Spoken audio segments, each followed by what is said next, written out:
School buses aren't yellow by accident. This exact color was chosen because your eyes react to it faster than any other color on the road. Think about the last time you saw a school bus. Before you noticed the size, before you noticed the flashing lights, before you noticed the stop sign, you noticed the color, that blinding, impossible to ignore yellow. Not orange, not white, not red. So why are American school buses that exact shade of yellow? Why hasn't it changed in decades? And why does no other vehicle use it? The answer isn't branding, it's not tradition. It's science, psychology, and law, stacked together to save lives. School buses are one of the only vehicles in the United States whose color is regulated by safety standards, not aesthetics. That yellow you see? It has a specific name, a specific formula, and a specific reason for existing. It's not just yellow, it's school bus yellow. In the early 1900s, school buses didn't look like school buses at all.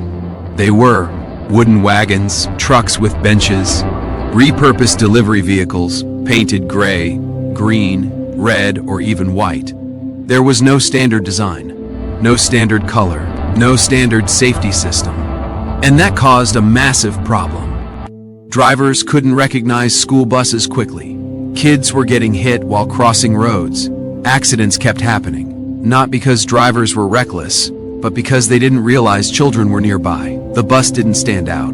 That needed to change.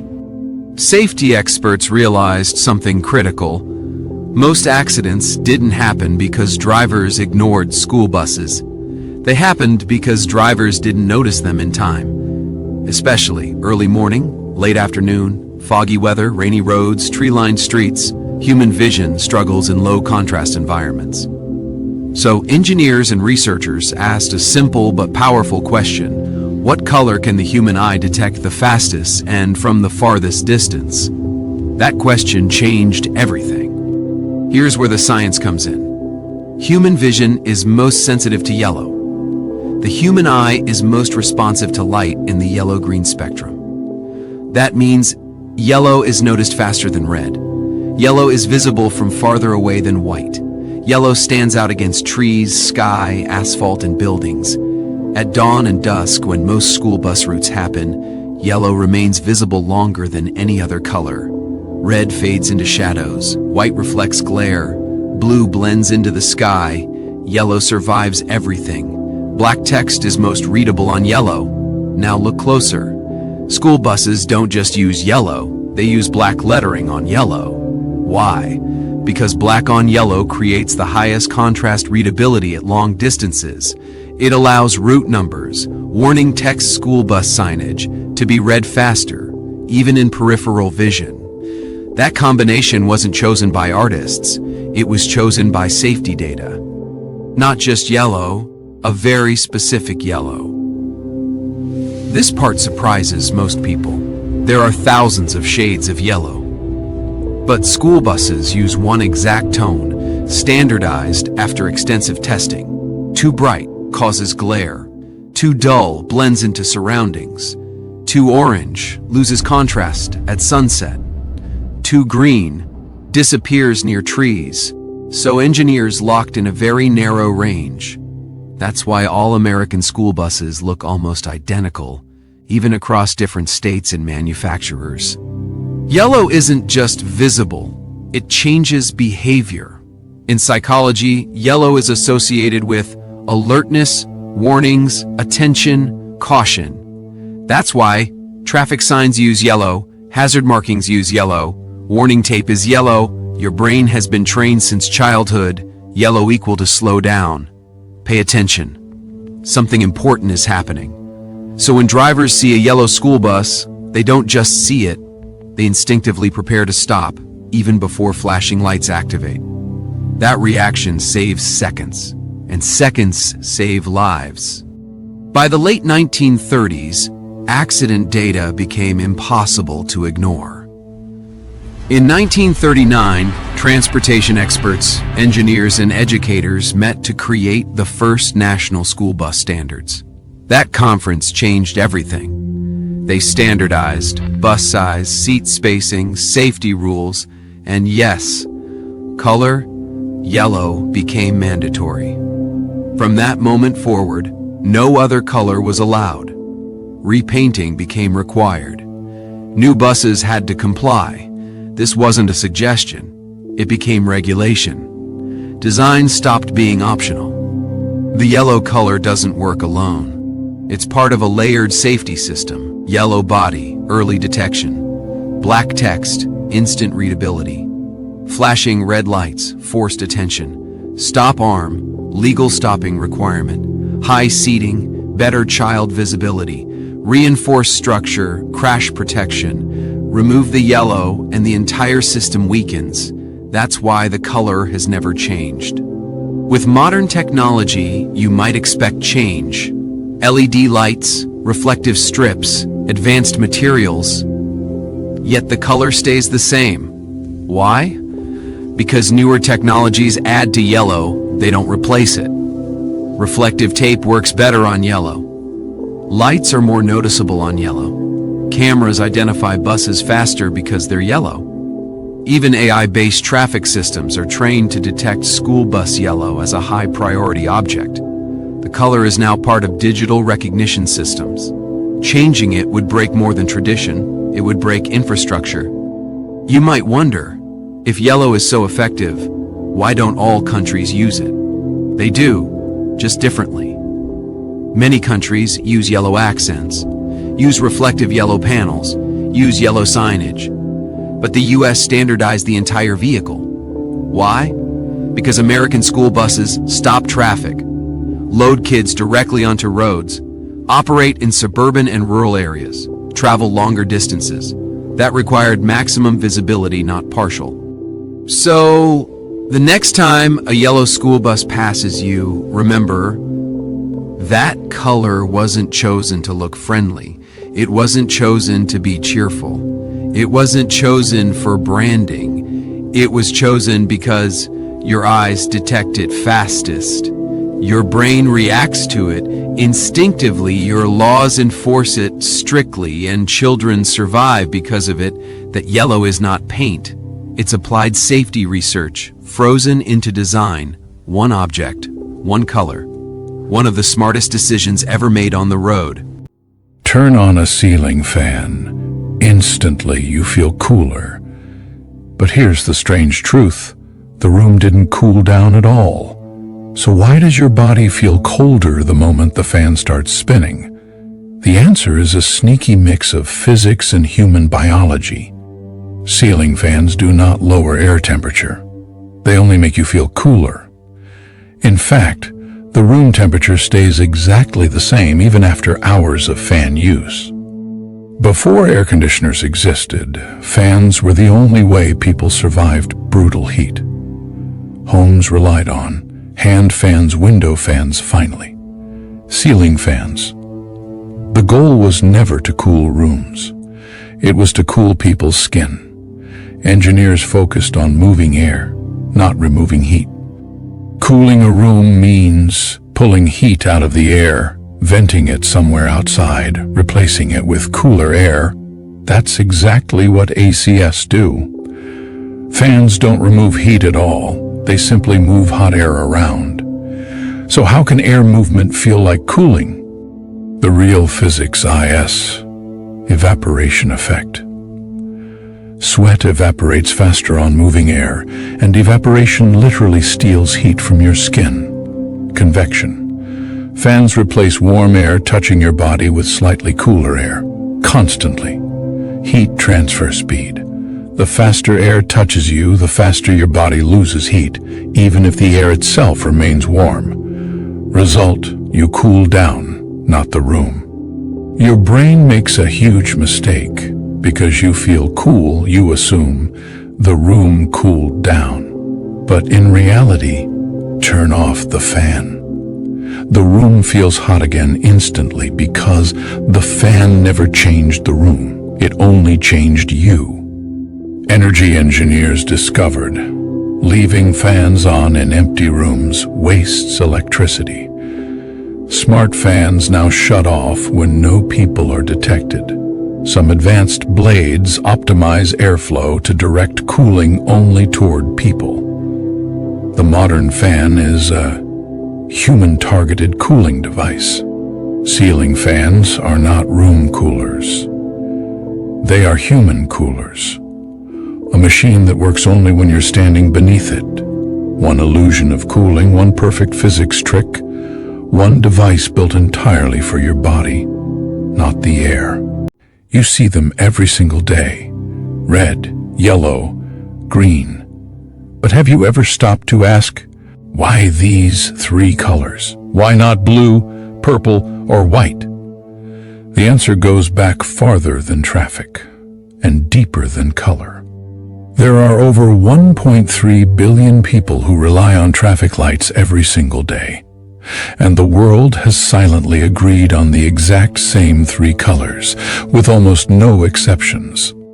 Before cars existed, cities were using the same colors for something completely different: railway signals. In the 1800s, trains used red for stop, white for go, green for caution.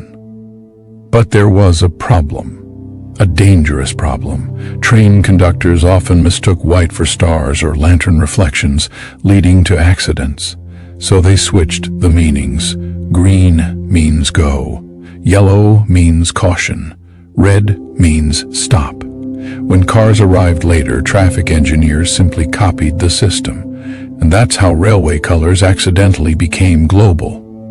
But choosing colors wasn't just about history. It had to solve two major issues. Number one, visibility. Colors must be visible in bright sunlight, rain, fog, and from long distances. Number two, universality. Billions of people must interpret them instantly, regardless of culture or language. Random colors would have been chaos. So the designers needed a combination that the human eye would never confuse. Let's talk why only these colors choose not others. Why red? Red has the longest wavelength, which means it's visible from the farthest distance. Even through fog or rain, red cuts through the environment better than any other color. Perfect for stop. Why yellow? Yellow has the second longest wavelength, so our eyes notice it quickly. It grabs attention fast, without the danger urgency of red. Perfect for slow down. Why green? Green is easy on the eyes and stands out without signaling danger. It's calming, and humans can see more shades of green than almost any other color. Perfect for go. This is not random design. It's pure biology and physics working together. Why our brains obey these colors? Red increases heart rate and alertness. Yellow triggers anticipation and prepare to act. Green produces relaxation and forward movement.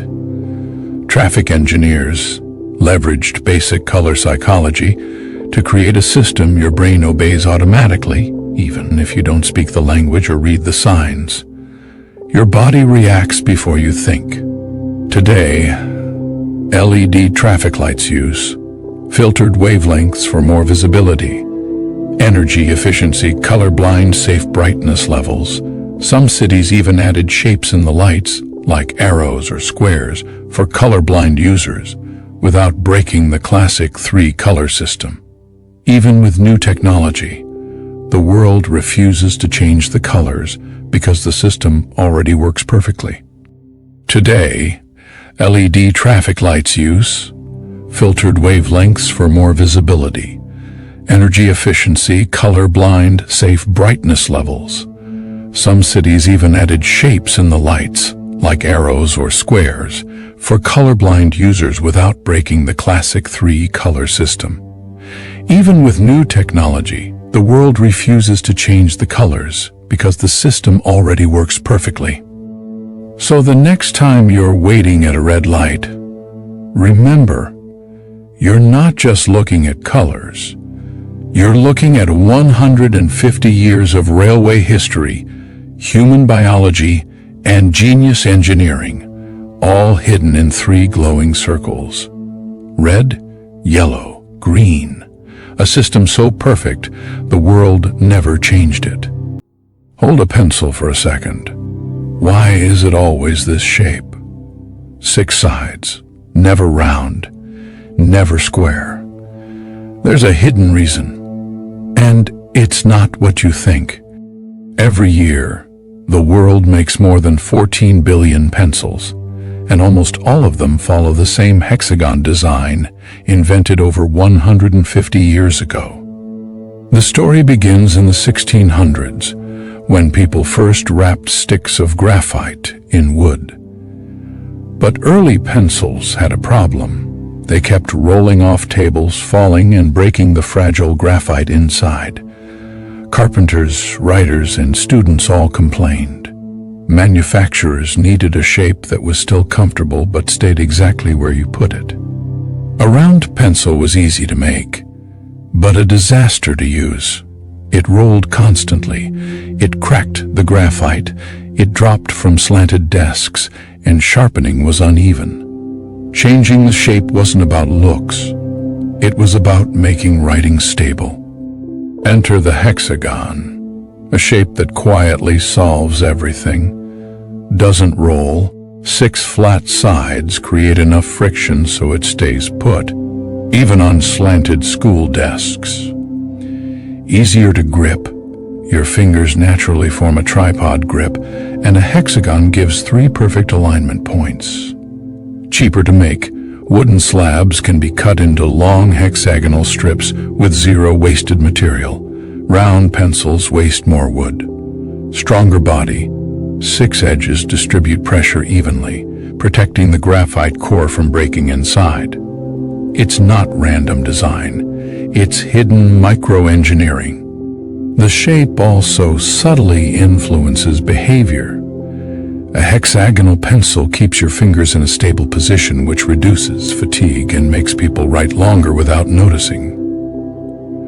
Manufacturers realized this increased writing comfort, so students and office workers preferred hexagonal pencils without understanding why. Hexagon means effortless control. Today, mechanical pencils dominate, but the classic wooden pencil stayed the same. Even premium brands like Faber-Castell and Staedtler still keep the hexagon because it stacks perfectly during shipping, packs densely in boxes, prevents rolling in classrooms, and just feels right in your hand. The 150-year-old design has barely changed because it's already perfect. So the next time you pick up a pencil, remember, that simple 6-sided shape is not a design choice. It's a centuries-old engineering solution hiding in your hand. One everyday object, one brilliant idea, one shape that refuses to roll away. You've seen this port everywhere. Phones, laptops, headphones, controllers, all using the same tiny connector. But what exactly is USB-C? And why did every tech company suddenly switch to it? USB-C can handle power, data, video, audio, charging, and even 8K displays through a single reversible plug. It's not just a port, it's an entire communication system. Before USB-C, the world was a mess of cables, USB-A, micro USB, mini USB, barrel chargers. Every device had its own shape. You couldn't plug things in without flipping, forcing, or guessing. Manufacturers hated it, consumers hated it, and technology had outgrown the old ports. Engineers needed one universal connector that could finally replace everything. Older ports had 4 big issues. Number 1, they were directional.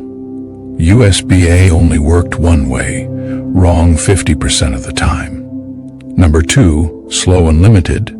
Old micro USB couldn't handle high-speed data or high-power charging. Number 3, too fragile. Pins bent, cables snapped, ports loosened over time. Number 4, couldn't carry video. you still needed HDMI or DisplayPort separately. People wanted one cable that could do it all. Let's discuss why USB-C was invented. USB-C looks simple, but its design is brilliantly engineered and provides solution like 1. Reversible design, flips either way, no wrong direction. 2. 24 hidden pins, enough to carry data, power, video, and audio simultaneously. 3. Super compact, small enough for phones, powerful enough for laptops. 4. Fast data, up to 40 gigabits per second depending on the standard. 5. 240 W power delivery, enough to charge gaming laptops and monitors. 6. Video output, supports 4K and 8K displays through the same port. It's not just a port, it's a Swiss Army connector. People love it because USB-C gives a feeling of confidence. You can't plug it wrong. Simplicity, one cable solves everything. Speed, fast charging equal to instant satisfaction. Minimalism, fewer ports equal to cleaner design. Consumers prefer tech that feels effortless and universal. USB-C fits that psychology perfectly. Today, USB-C is everywhere because laws demanded it. The EU pushed for one universal charger to reduce e-waste. Apple switched. Once the iPhone adopted USB-C, the whole industry standardized. Manufacturing became cheaper. One port equal to lower costs across all devices. Accessories exploded. Monitors, docks, SSDs, even cars now use USB-C. USB-C became the global tech language.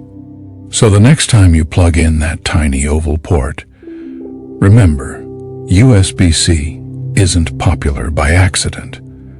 It's the result of decades of failures, engineering breakthroughs, and a global push for one perfect connector.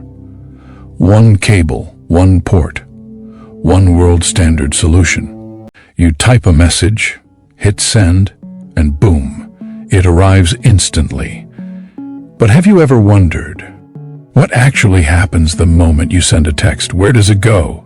Who touches it? And how does it land on someone else's phone in seconds? The truth will surprise you. More than 23 billion SMS messages are sent every single day. Yet 99% of people have no idea how those tiny 160-character messages travel through the air, towers, and servers. The first SMS system in the 1980s wasn't designed for chatting. It was actually built as a maintenance tool for engineers to send short network commands. It wasn't meant for humans at all. Then, in 1992, a Vodafone engineer typed the first ever text message, "Merry Christmas," and the world changed forever. Early mobile phones were like walkie-talkies. They could send voice, but not text. Cell towers didn't know how to deliver data packets used for messaging. The solution was genius. Use the same control channel that networks already use to manage calls. In simple terms, SMS piggybacked on the system built for voice calls. This made texting possible without needing new hardware. Here's what happens. The moment you press send, step 1, your phone encodes the message or text becomes a tiny data packet limited to 160 characters because of early control channel size limits. Step 2, the packet goes to the nearest cell tower.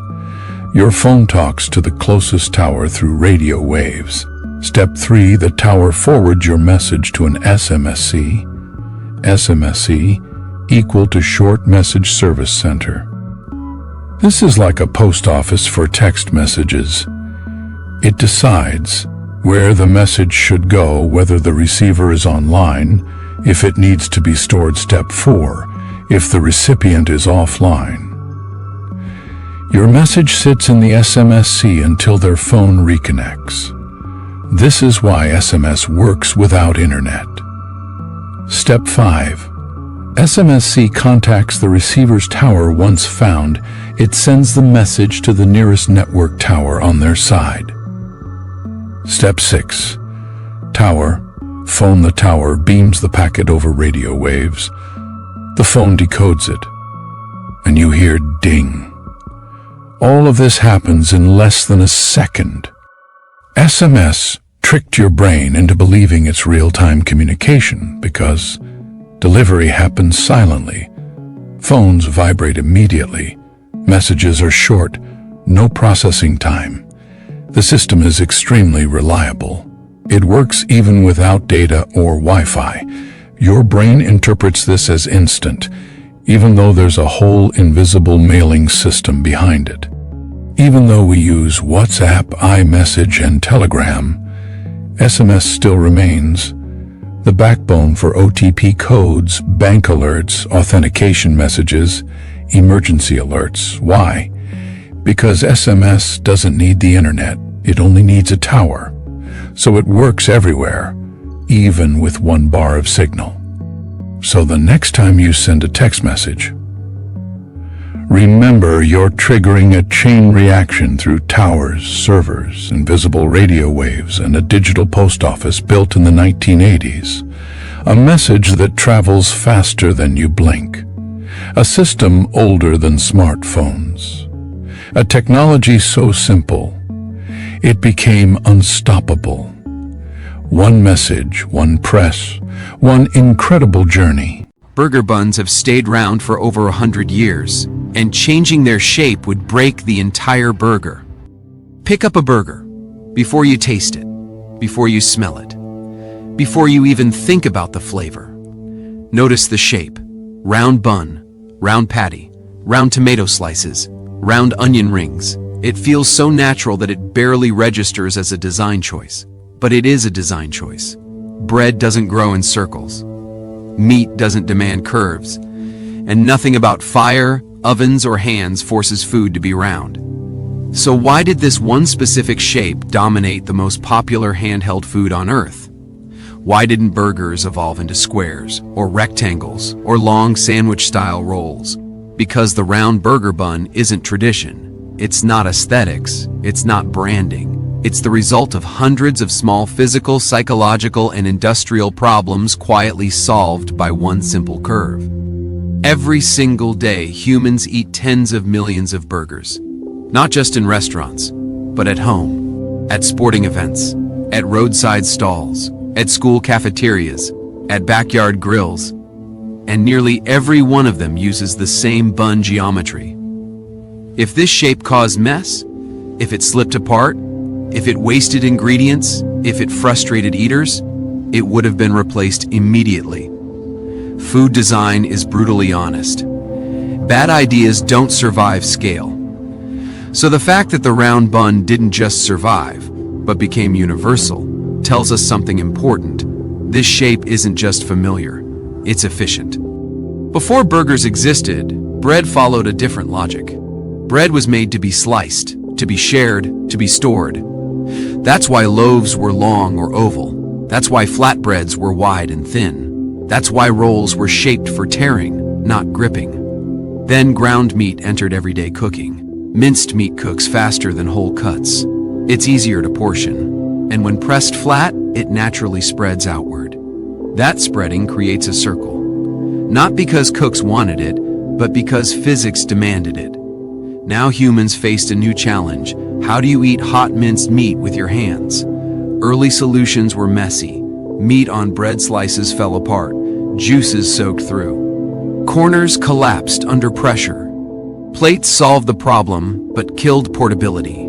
The burger didn't become popular because of flavor alone. It became popular because it could be held. That forced bread to adapt. Bakers began reshaping rolls to match the meat instead of forcing the meat to fit the bread. Not square, not long, but round. A round roll naturally wrapped the edges of a circular patty. Suddenly, meat stayed centered, juices stayed inside, hands stayed cleaner. This wasn't elegance, it was survival. The burger was evolving from a meal into a system. Eating with your hands looks simple, but mechanically, it's chaotic. Your grip applies uneven pressure. Your thumbs push inward. Your fingers pull upward. Gravity pulls downward. If food has weak points, it fails. Square buns introduce corners. Corners concentrate force. Force creates tearing. That's why square bread collapses first at the edges. Rectangular buns shift weight unevenly. One side overloads, the other side empties. Round buns have no corners. Pressure distributes evenly around the circumference. That's not opinion. That's physics. Now consider rotation. Humans don't eat straight down. We rotate food instinctively to find better bite angles. A round bun allows infinite rotation without changing structure. A square bun forces alignment. Once misaligned, collapse accelerates. The round bun adapts to you, not the other way around. Now let's talk about heat and moisture. Hot food releases steam. Steam seeks the coolest surface. If moisture condenses inside bread, texture dies. The domed top bun isn't decorative. It creates a heat gradient. Steam rises, moves outward, escapes gradually. The flat bottom bun acts as a structural base. It absorbs juices without collapsing. Two different shapes, one coordinated system. Even baking favors circles. Round buns bake evenly. No corners overcook. No edges harden prematurely. Uniform softness means predictable bites. Predictability is comfort. Comfort drives repeat behavior. Your brain loves circles. Evolution trained us to fear sharp edges. Teeth, claws, thorns. Round objects feel safe. That matters when food is involved. A round bun lowers subconscious resistance. It feels approachable. There's also perception math. Round objects appear smaller than square objects of equal volume. That allows larger portions without triggering guilt or intimidation. Your brain thinks, this is reasonable. Symmetry adds trust. Even messy burgers look intentional when centered in a circle. Trust improves enjoyment. Enjoyment creates habit. Habit creates culture. Once fast food scaled, the round bun locked in. Machines portion dough into circles effortlessly. Slicers cut horizontally, wrappers fold cleanly, grills, trays, packaging, all optimized around the circle. Changing the bun shape would require redesigning the entire system. Systems don't change unless forced, and the round bun never failed badly enough to justify change. So it stayed. Look at a bun closely. Notice the soft taper at the edges. That taper compresses under bite pressure, sealing contents inward. No sharp tear lines. Even sesame seeds increase friction, reducing slip. Nothing is random. So why are burger buns round? Not because it looks nice, but because hands apply pressure unevenly. Because steam needs direction. Because rotation matters. Because psychology matters. Because systems resist change. The bun isn't shaped for bread. It's shaped for you. And if this much intelligence is baked into something you eat without thinking, what else around you is quietly engineered to fit your life without ever asking for credit?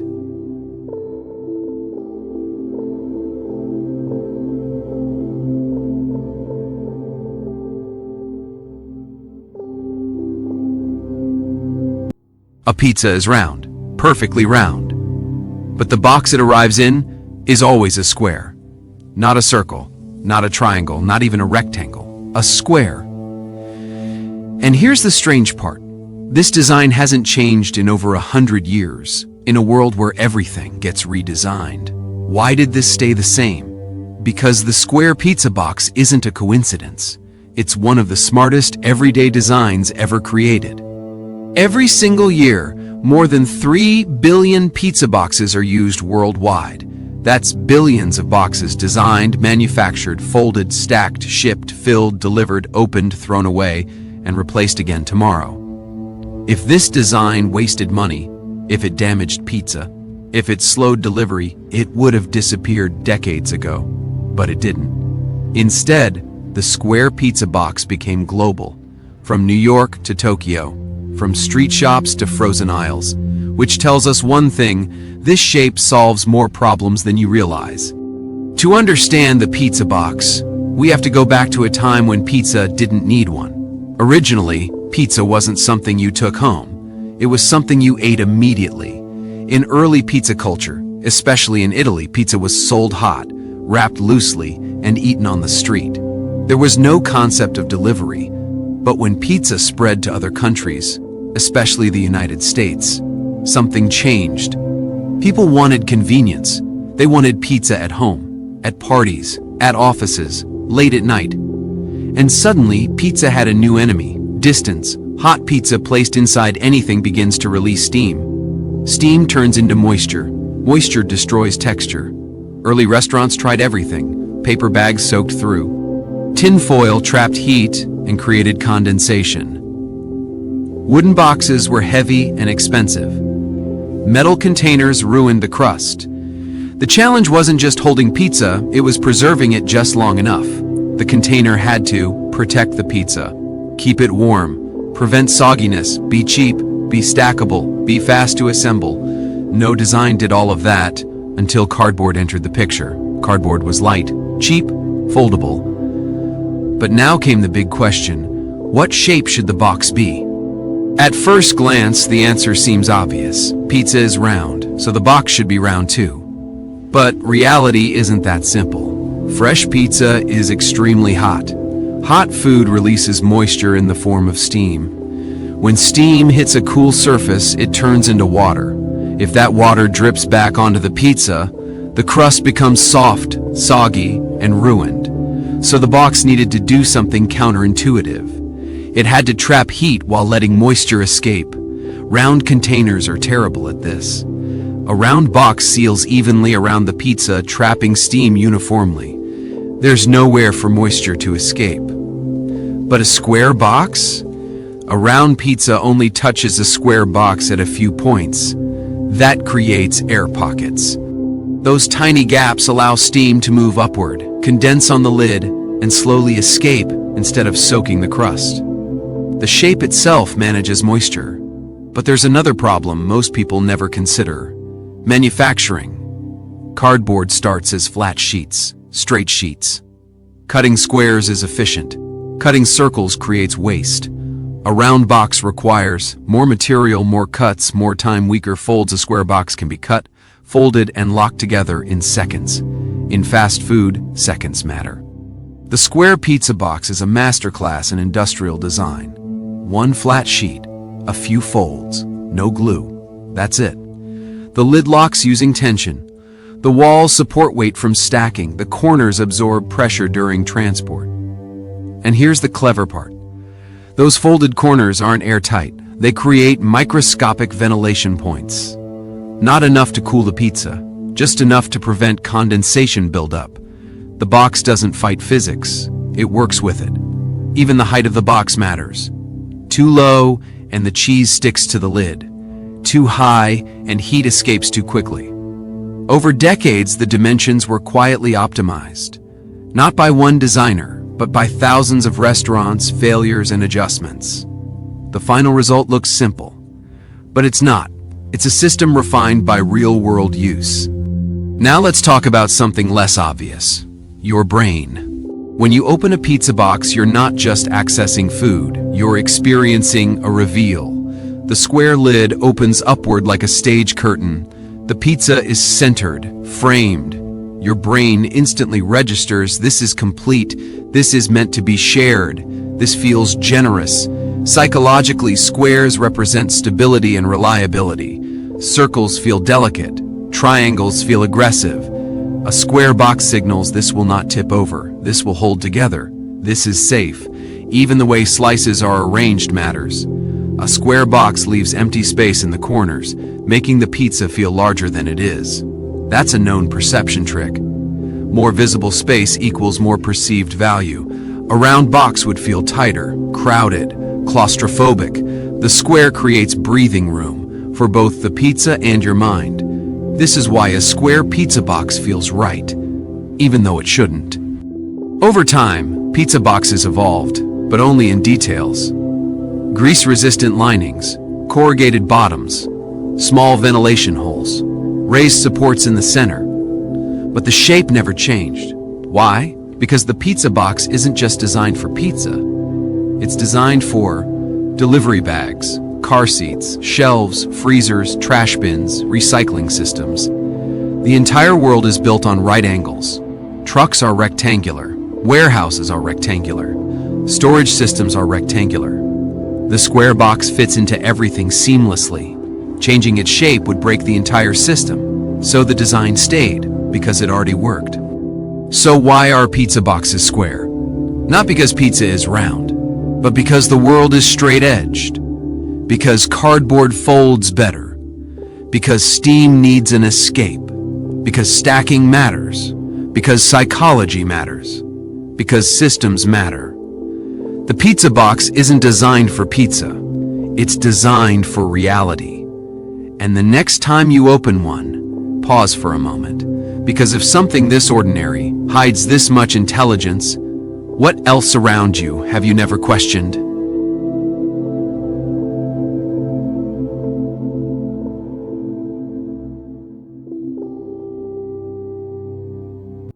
Pick up a tennis ball. It's bright, it's lightweight, and it's covered in fuzz. Not smooth rubber, not plastic, fuzz, which makes no sense. Because in most sports, smooth means fast. Smooth means predictable. Smooth means control. So why would one of the fastest sports on earth use a ball that looks like it was rolled across a carpet? That fuzz isn't decoration. It controls how the ball flies, how it bounces, how it spins, and without it, modern tennis wouldn't exist. A professional tennis ball hits the racket at speeds over 120 miles per hour. It can spin at more than 5,000 revolutions per minute. And during a single professional match, a ball can lose up to 40% of its fuzz. That's why balls are replaced so often. Because when the fuzz changes, the game changes. Which raises a question most players never ask. Why is the fuzz there at all? And why is it engineered, not accidental? Early tennis balls weren't fuzzy. In fact, they weren't even rubber. The earliest versions were leather pouches stuffed with hair, wool, or rags. They bounced poorly.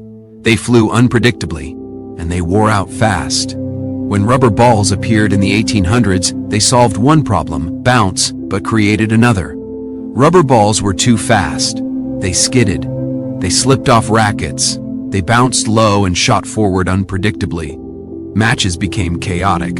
So manufacturers tried something unusual. They wrapped the rubber ball in tightly woven cloth. Not to slow it down intentionally, but to make it controllable. That cloth evolved into felt. And over decades, the felt wasn't just added. It was tuned. Thickness, fiber length, density, every detail mattered. Because tennis isn't about raw speed, it's about controlled violence. And fuzz became the silent regulator. Here's the core problem tennis had to solve. A ball must move fast, but not uncontrollably fast. Without fuzz, a rubber ball behaves like a projectile. It cuts cleanly through the air, it bounces low, it slides off strings. That sounds good, until you try to play. Players couldn't generate topspin, shots flew long, rallies ended quickly. The game became less strategic and more chaotic. Fuzz fixes this by doing something counterintuitive. It adds drag. As a fuzzy tennis ball moves through the air, the tiny fibers disturb airflow around the ball. This creates turbulence. Turbulence increases air resistance, slowing the ball slightly. But that slowdown is critical. It gives players time. Time to react, time to position, time to control placement. More importantly, the fuzz allows the ball to grip the air. Which brings us to spin. Spin is everything in modern tennis. Topspin makes the ball dip. Slice makes it float. Side spin bends shots mid-air. And fuzz makes spin possible. Here's why. When a smooth ball spins, air slides past it cleanly. But when a fuzzy ball spins, those fibers catch air unevenly. One side of the ball drags air forward. The other side pushes it backward. This creates a pressure difference. That pressure difference bends the ball's path. This is known as the Magnus effect. Without fuzz, the Magnus effect is weak. With fuzz, it's amplified. That's why modern players can hit harder and still keep the ball inside the court. Now look at bounce. When a fuzzy ball hits the court, the fibers momentarily grip the surface. This increases friction. That friction converts spin into vertical movement. Top spin makes the ball jump higher. Slice keeps it low. A smooth ball would skid. A fuzzy ball bites. This is why different court surfaces, clay, grass, hard court, interact differently with the same ball. The fuzz is the interface. It's not just part of the ball.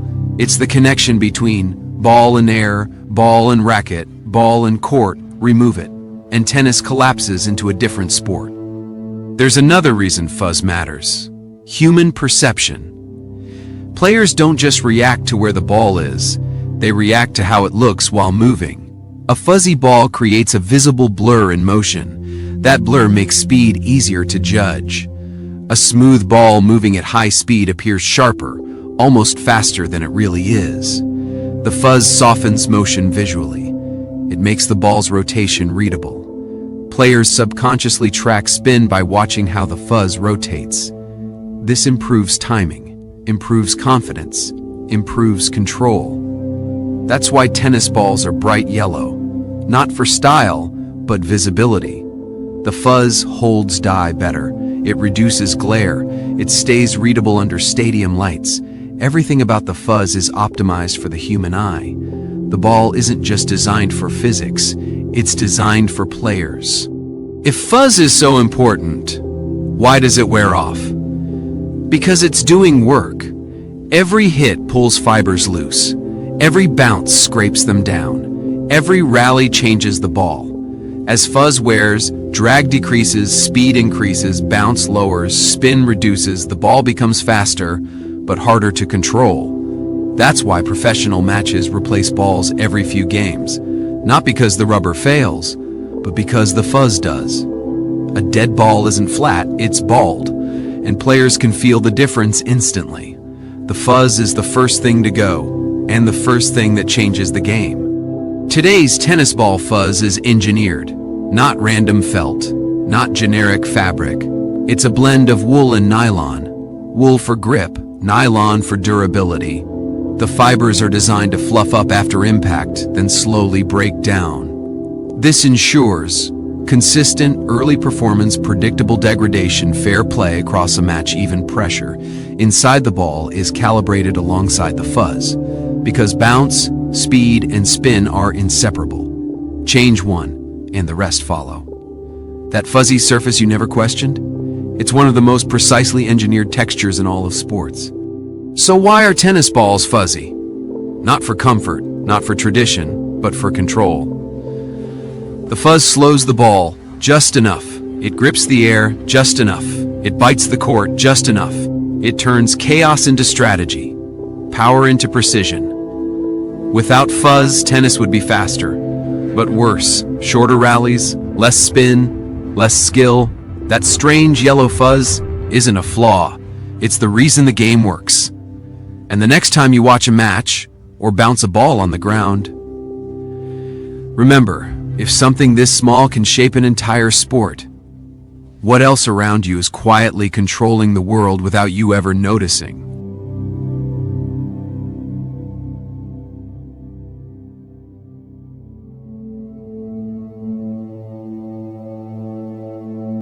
Look at almost any modern car. There's a weird little shark fin bump on the roof. It's not decoration. It's not for style. And it isn't just an antenna.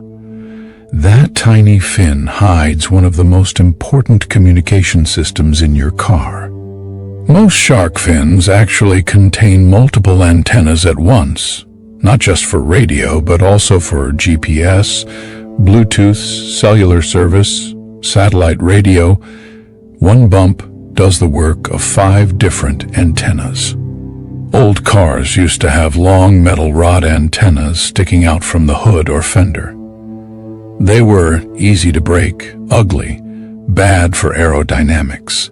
When cars started using GPS and satellite communication in the 1990s, engineers needed a way to house several antennas without ruining the car's design. So they created a low-profile aerodynamic module that could hide multiple systems inside, the shark fin antenna housing. Cars need to receive signals from ground radio transmitters, satellites overhead, cellular towers, your own phone, but antennas work best when there's clear sky access and no metal interference. Mounting dozens of antennas all over the car looked terrible and hurt performance. One centralized antenna system was the solution. Design logic, the hidden engineering, best placement.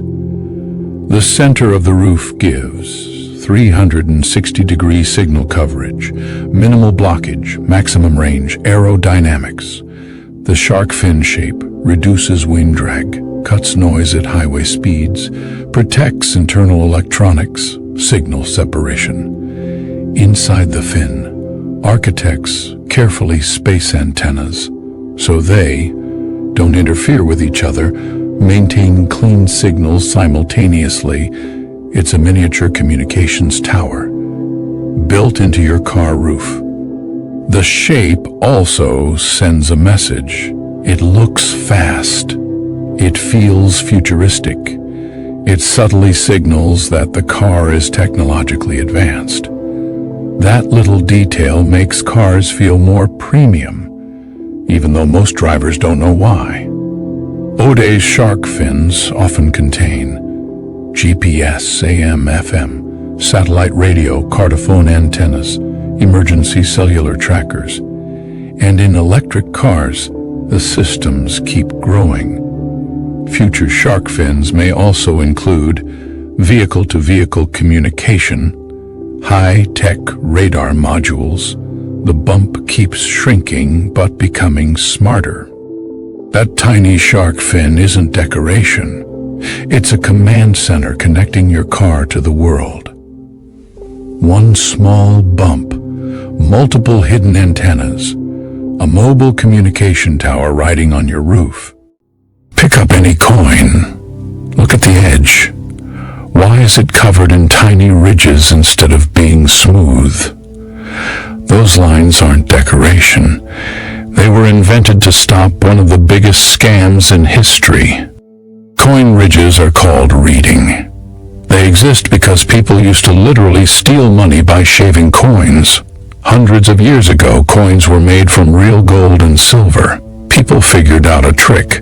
Gently file off tiny amounts of metal, keep the dust, spend the lighter coin again, no one noticed. Until economies started collapsing. Governments needed a way to stop invisible theft. The crime was nearly impossible to detect. Coins still looked normal. Weight loss was tiny. Merchants couldn't check every payment, so cheaters could steal precious metal, reuse the same coins, slowly drain entire economies. The ridge solution of the problems are instant tamper detection. Ridges break when a coin is shaved. A damaged edge equal to proof of theft. Standardized minting. Ridges could only be stamped by official mint machines. Fake coins lacked clean uniform lines, durability, and grip. Ridges also made coins easier to stack, count, and grip. The edges turned coins into self-checking security devices. The ridges created visible trust. Merchants didn't need tools. Their eyes became detectors. Clean edge equal to honest coin, broken edge equal to cheating. That tiny detail restored confidence in money itself. Even today, when coins are cheap metals, ridges remain standard worldwide. Machines still use edges to detect fakes. Many coins add special groove patterns for extra security. The old anti-cheat trick still works centuries later. Those tiny ridges aren't decoration. They're the scars of history's biggest financial scam. One small design detail, one massive problem solved, One invisible theft that changed coins forever. Look at a banana plant. Not the fruit, the plant. It doesn't grow one banana at a time. It doesn't grow randomly. It grows in bunches, perfect rows, organized clusters, almost engineered. Each banana curves the same way. Each cluster hangs together. Each bunch ripens in sequence. That's strange, because most fruits don't grow like this. So why do bananas? Why not single fruits? Why not scattered branches? And why do they all curve upward even though gravity pulls them down? The answer isn't cosmetic, it's botanical strategy. A single banana plant can produce up to 150 bananas at once. Those bananas are organized into groups called hands, and all the hands together form a bunch. Even stranger, almost every banana you've ever eaten is genetically identical to every other one. No seeds, no natural reproduction. Which means bananas don't grow this way by accident. They grow this way because it's the only way they can survive. To understand bananas, you have to forget what you think they are. A banana tree isn't a tree, it's a giant herb. What looks like a trunk is actually tightly packed leaves. And unlike apples or oranges, bananas don't rely on seeds for survival. Wild bananas once had large, hard seeds. They were unpleasant to eat. Over time, humans selected bananas with fewer seeds and more flesh. Eventually, we created a banana that couldn't reproduce naturally. No seeds, no pollination. So how does the plant survive? Through cloning, banana plants reproduce by sending up shoots from underground stems. Every plant is a copy of the last. That means when a banana plant produces fruit, it has one chance, one flowering event, one harvest. After that, the plant dies, so when it flowers, it goes all in. Not one fruit, not a few, but an entire bunch. When a banana plant flowers, it sends out a single massive stalk. This stalk grows downward, away from the leaves. Along this stalk, flowers emerge in rows. Each row becomes a hand. Each hand holds multiple bananas. All the hands together form the bunch. This design is incredibly efficient.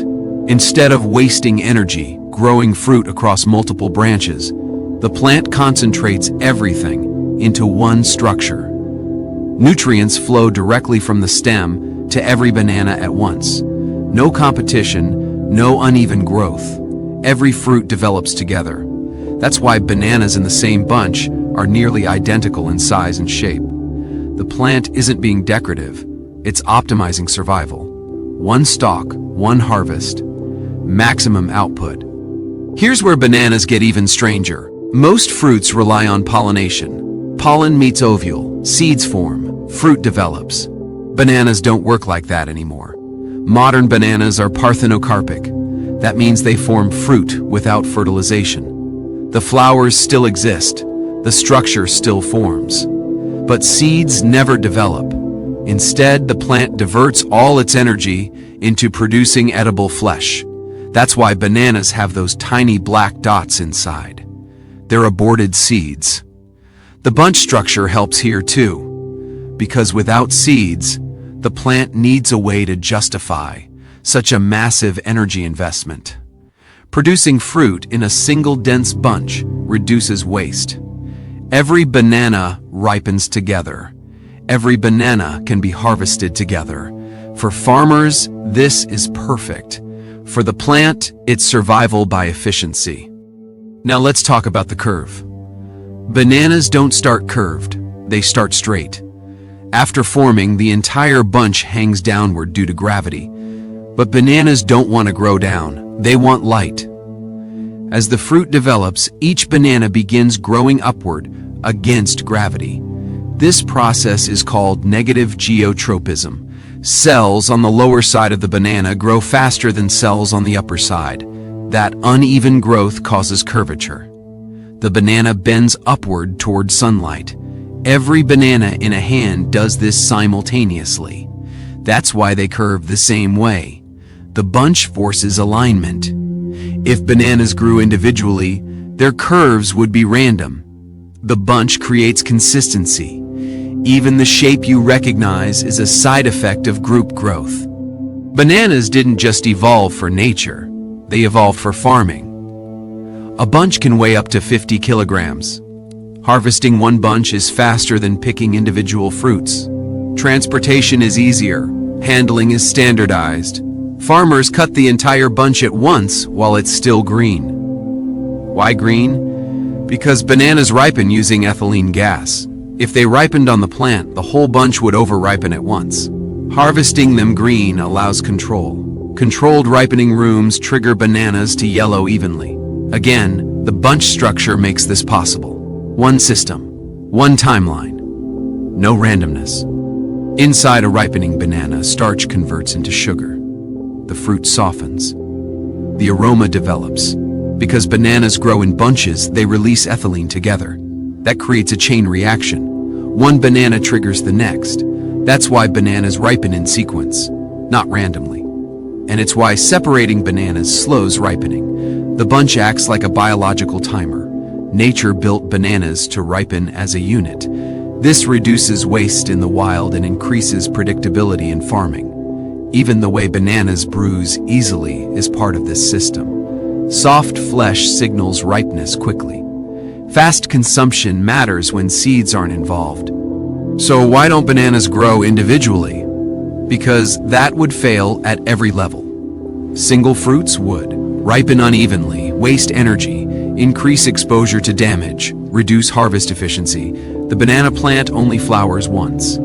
It needs certainty. Bunches guarantee maximum yield, synchronized development, efficient harvesting, predictable ripening. The bunch isn't just convenient, it's necessary. So why do bananas grow in bunches? Because they have no backup plan, no seeds, no second chance. One plant, one bloom, one harvest. Bunches concentrate energy, hands organize growth, curves chase sunlight. Ripening follows a timer. Nothing about a banana is random. Not the shape, not the clusters, not the way they yellow together. Bananas aren't just fruit. They're a carefully balanced system designed to survive in a world they can no longer reproduce in alone. And the next time you peel one and notice how perfectly it fits your hand, remember, nature didn't design bananas for convenience. But convenience is what happens when design is done right.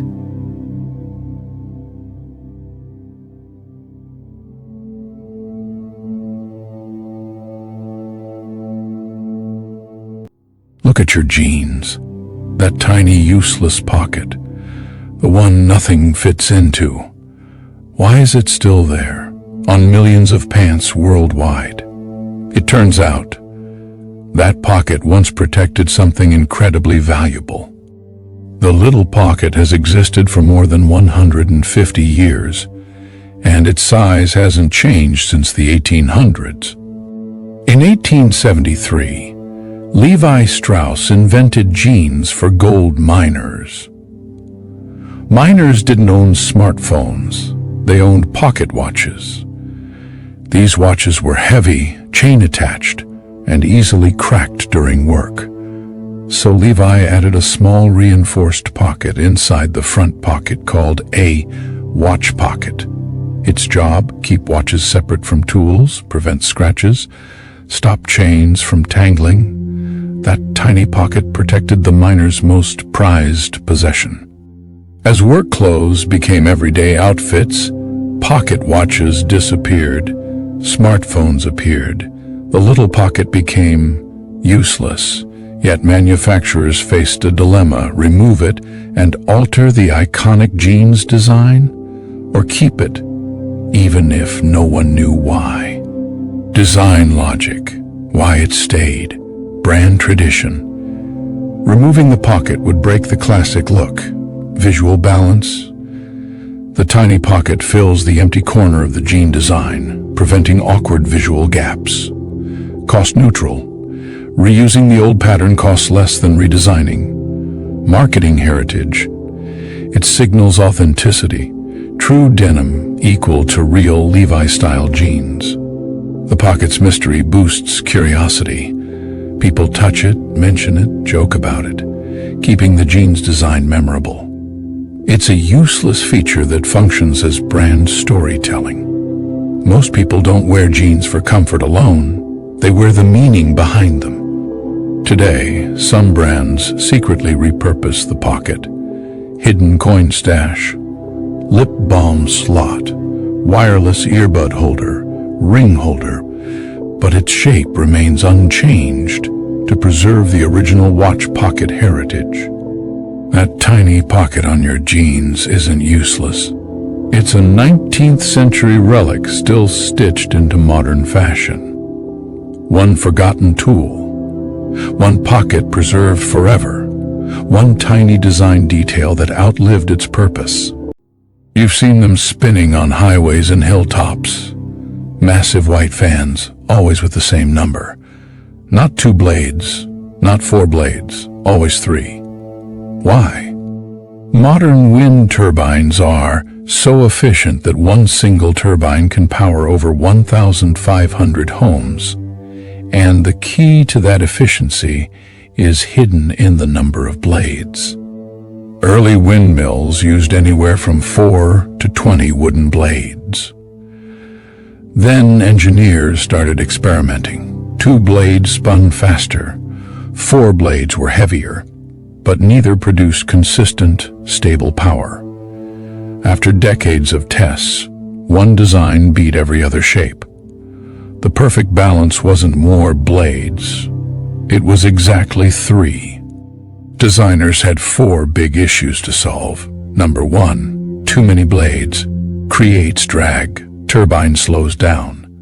Number 2, too few blades. More vibration. Unstable, unsafe, and noisy. Number 3, noise regulations. Turbines must stay quiet to protect nearby areas.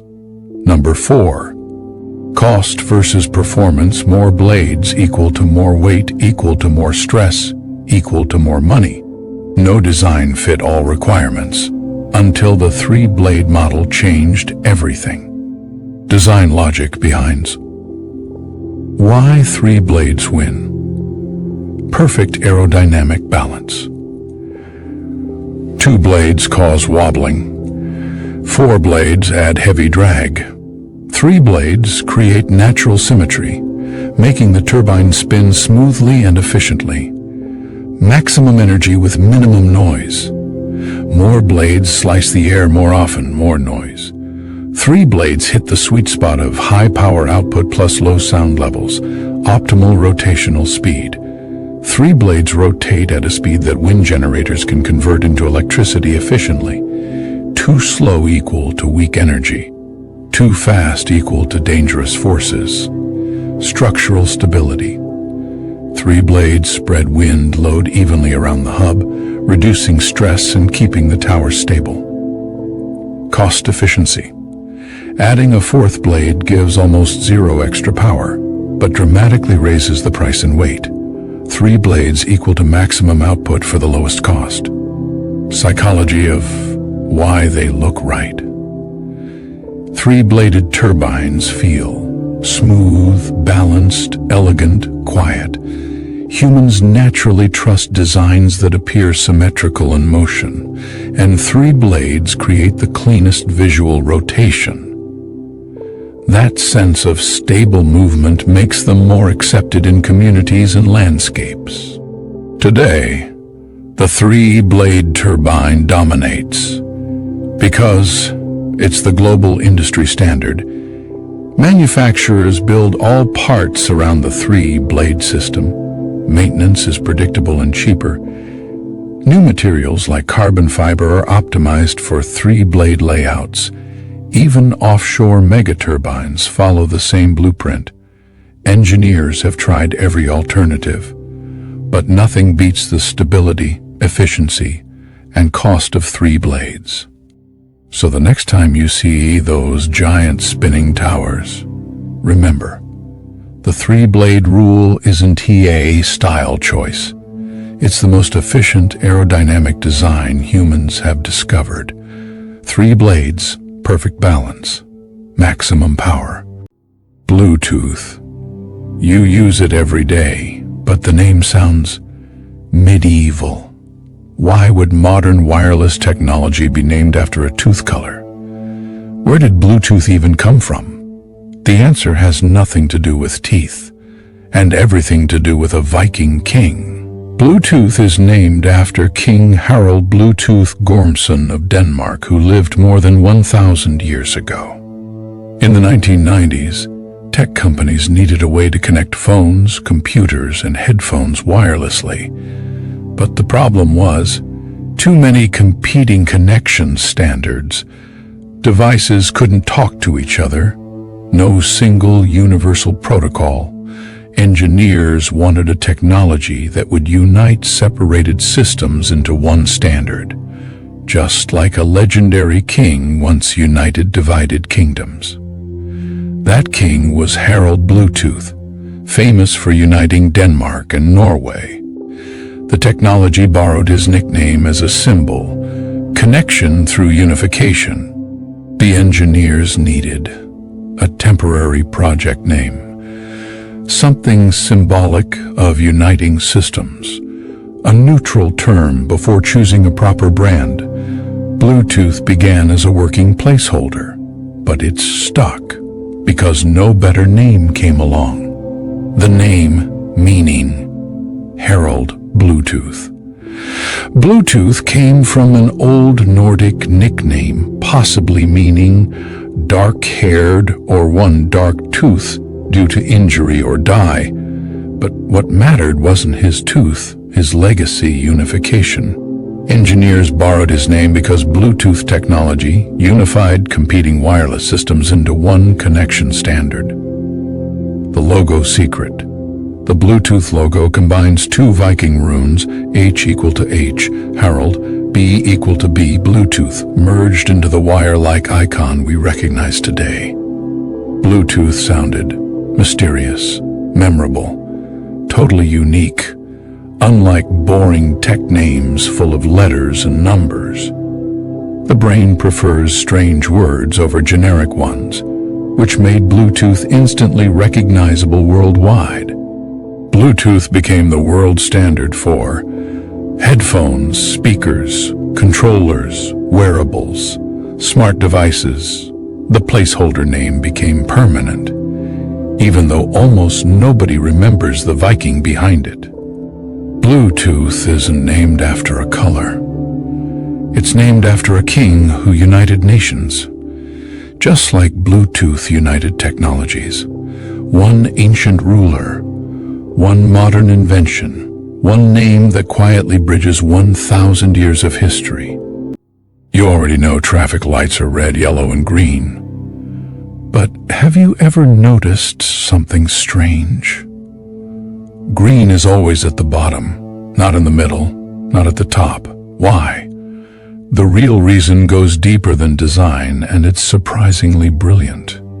Around the world, more than 30 million traffic lights follow the exact same vertical pattern. Red on top, yellow in the middle, green on the bottom. Almost no country breaks this rule. Early traffic signals didn't have a consistent order. Some cities put green on top, some put red on the bottom, some even flipped them horizontally. It caused confusion, especially for new drivers, travelers, and people with color blindness. Accidents increased because drivers couldn't instantly recognize the signal from far away. Engineers needed a universal arrangement, something you could identify without even seeing the colors. Millions of people experience red-green color blindness, the most common type. To them, red and green can appear very similar, especially in bright sunlight, fog, rain, at night, from long distances. If both colors were swapped randomly, the system wouldn't be trustworthy. So engineers asked, how do we make traffic lights readable, even when the colors look identical? Why green must be on the bottom? Vertical position with universal meaning. Even if you can't see colors clearly, you still know top means stop, middle for prepare, bottom for go. Your brain reads the position, not just the color. This makes traffic lights accessible to everyone, even colorblind drivers. Red must be highest for visibility. Red has the longest wavelength, making it easiest to see from far away. Placing red at the highest point gives it the maximum visibility above cars, signs, and other obstructions. Green below equal to eye level for forward motion. Green is softer and more comfortable to look at. Putting it lower means it's closer to driver eye level, making go easier to confirm without looking up. Safer in sloped roads. On hills and inclines, drivers see the bottom lights more clearly. That's exactly where the go signal should be. This combo creates a system that works even when your brain can't distinguish the colors. How your brain reads light. Humans interpret movement and direction automatically.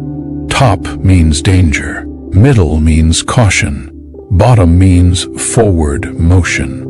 This hierarchy shows up everywhere: elevators, progress bars, thermometers, warning meters. Traffic engineers cleverly used our natural top equal to danger instinct to make signals instantly understood. Even if you don't know the language, your brain knows the meaning. Even with LEDs and advanced optics, the vertical order stayed the same. However, modern improvements include shape cues for colorblind drivers, green arrow, red X, backplates to reduce sun glare, brighter directional beams for long-distance visibility. Horizontal versions still keep green on the right, but the top-bottom logic never changed and never will. So the next time you look at a traffic light, remember, green isn't on the bottom by accident. It's there because of human biology, psychology, and an accessibility rule that saved lives. One tiny detail that the entire world agreed on: green at the bottom. Because the system isn't just about color. It's about clarity. This word doesn't mean what most people think it means. And once you hear the truth, AI will feel very different. Why is it even called artificial intelligence? Fun fact: artificial intelligence is not actually intelligent, and it's not really artificial either. The name came before the technology, and that single decision changed how the entire world understands machines. Let's go back, not to smartphones, not to computers in your pocket, but to 1956, a small summer workshop at Dartmouth College, USA. A group of scientists believed something radical. They believed human intelligence could be copied, not emotions, not consciousness, but thinking itself. One of them was a man named John McCarthy, and he needed a name for this new idea. Not a product name, not a marketing term, a scientific label. So he combined two words, artificial intelligence, and just like that, a term was born that would later scare, excite, confuse, and fascinate billions of people. Why the name is so misleading? Here's the problem. The word intelligence makes us imagine thinking, understanding, awareness, consciousness. But AI does none of that. AI does not think, feel, know, understand. It doesn't even decide like humans do.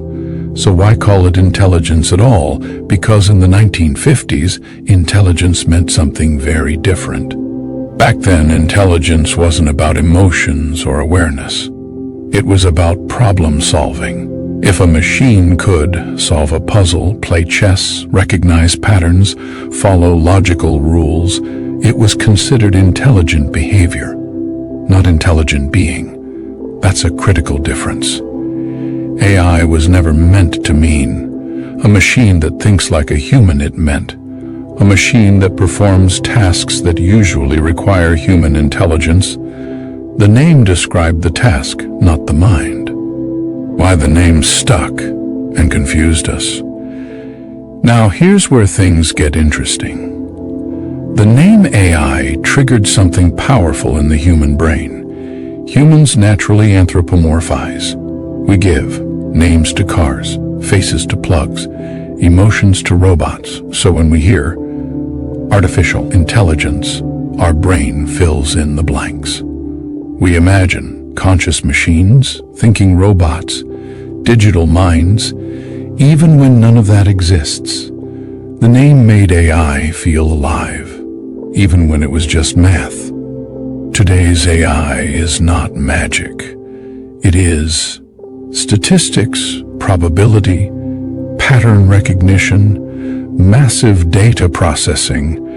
When AI writes text, it's not thinking. It's predicting what word is most likely to come next. When AI recognizes faces, it's not seeing. It's matching patterns.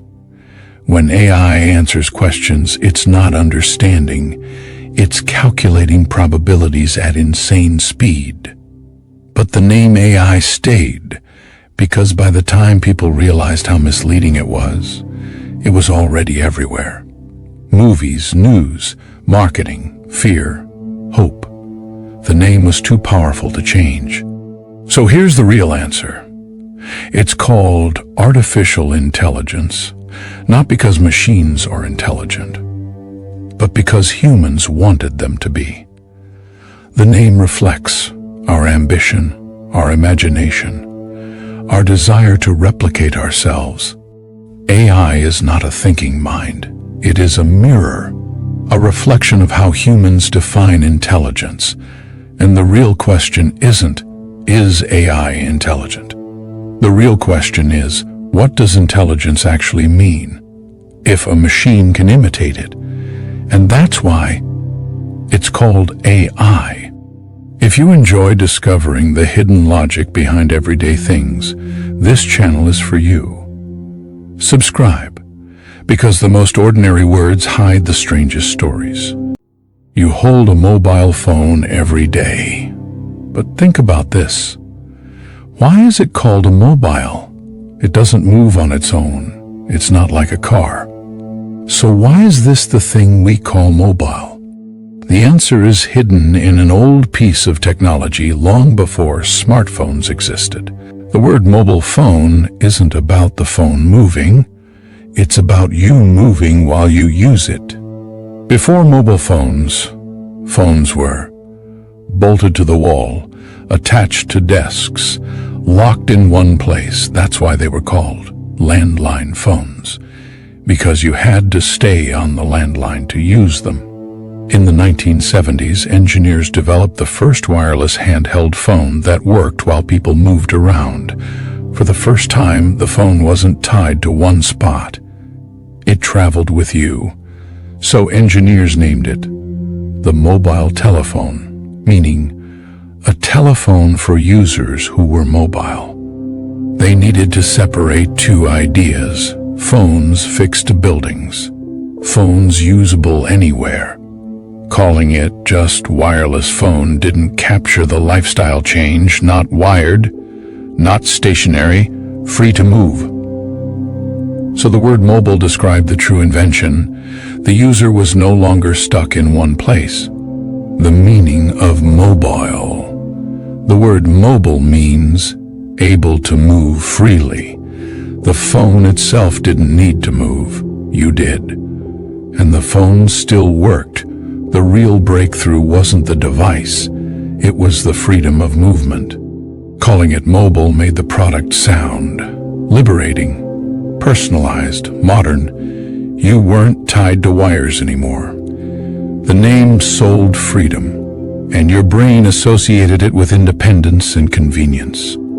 Over time, mobile phone shortened to mobile. Cellular phone became cell phone, eventually just phone. But in many countries today, the word mobile remains, a reminder of the breakthrough that truly changed communication. Phones that moved with people. Your phone isn't called mobile because it moves. It's called mobile Because you do. One word, one change in human freedom, one invention that untethered communication forever. You're eating a sausage inside a bun. So why on earth do we call it a hot dog? No dogs, no connection to pets. Yet the name stuck worldwide. The real reason is equal parts humor, immigration, and clever marketing. The words hot dog didn't come from cooking heat. They came from 19th century jokes about the mystery meat inside sausages. In the late 1800s, German immigrants brought sausages to America. They were called Frankfurters from Frankfurt, Dachshund sausages, named because the long sausages resembled the long-bodied dog breed. Street vendors sold them hot, wrapped in rolls to protect customers' hands. Cartoons and newspaper sketches started calling them hot Dachshund dogs. Hot Dachshund sausage was too long to say.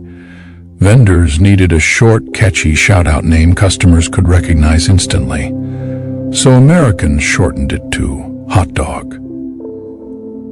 But the joke went deeper. People joked sausages were made from mystery meat, and dark humor suggested dog meat. No proof, just street humor. Yet the name was so memorable that it stuck permanently. Why the name popular? Easy to shout. Two simple words, great for busy streets, easy to remember. Humorous imagery locked in attention, visual link. The sausage shape matched the Dachshund nickname, marketing power. Memorable beats accurate. Calling it a Frankfurter sandwich wasn't catchy. Hot dog was irresistible. Funny name, so remembered more. Your brain prefers emotional words over boring ones, even if they make no sense. That absurd contrast, food plus animal, burned the phrase into memory. Hot dog feels playful, not technical. Fun beats logic every time. Hot dog became the official American term by the early 1900s. Now it's used worldwide, even in countries that know it isn't related to dogs at all. Some languages literally translate the phrase instead of naming the sausage directly. The joke became the global standard. There's no dog in a hot dog. The name comes from German sausage, a long dog nickname, funny street jokes, and perfect marketing timing. One joke, one visual pun, one accidental brand name the world never forgot. Sit down in a modern office chair for a second. Don't focus on how soft it feels. Watch how your body moves. Your back automatically reclines slightly, almost without your permission. Why? Why don't modern chairs keep you sitting perfectly straight like old wooden chairs did? Is this tilt about comfort, style, or is something else going on? The answer is hidden inside your spine, and it explains why those stiff, upright chairs from the past were slowly destroying human posture without anyone realizing it. Here's a surprising scientific fact. The healthiest posture for long-term sitting is not upright at 90 degrees. Research shows the safest angle for your spine is actually between 100 degree and 110 degree of backward recline. That tiny lean back, which every modern chair allows, reduces pressure on spinal discs by up to 40%. In other words, the chair isn't moving backward for comfort. It's doing it for spinal survival. For most of history, chairs didn't tilt at all. They were rigid, straight wooden backs, flat seats, zero motion. People sat upright like statues, especially in schools, churches, and offices. Posture was seen as a moral trait. Sit straight equal to discipline. Lean back equal to laziness. So discomfort was essentially built into furniture design. No one focused on spinal health because people weren't sitting long enough for it to matter. Then modern life happened, office jobs appeared, students sat for hours, drivers remained seated all day. Suddenly a new health problem emerged that doctors couldn't explain: back pain epidemics, disc compression, lumbar stiffness, neck tension, lower back injuries skyrocketed. It turned out the human body didn't evolve to sit bolt upright for 8 hours a day. Let's visualize what happens to your spine when you sit fully upright at 90 degrees.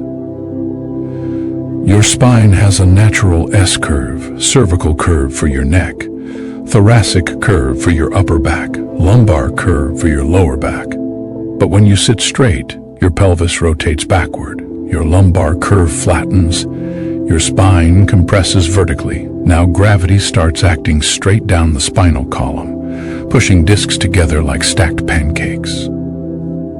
Over time, discs flatten, nerves are pinched, muscles stay tensed, pain develops. So ironically, good posture, sitting bolt upright, was actually harming people. Chairs needed to adapt to the body instead of forcing the body to adapt to chairs.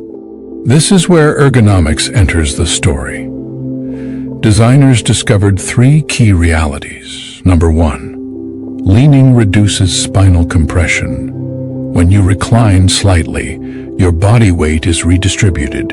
Instead of all gravity pressing downward on the spinal discs, your weight spreads into the backrest, the seat base. This lowers vertical disc compression dramatically. Picture it like lying halfway between sitting and lying down. Pressure disappears. Number 2, backward tilt restores the S-curve. A slight recline lets your lumbar spine return to its natural curve. That means vertebrae stack correctly. Muscles can relax. Blood flows normally. Your core muscles don't need to constantly hold your torso upright. The chair becomes the support system. Number 3, micro-movement prevents stiffness.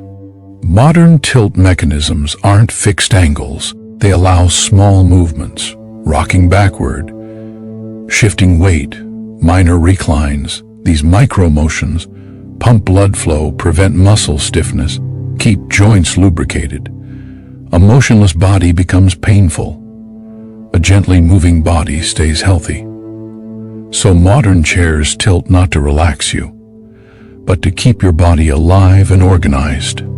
Here's the psychological twist.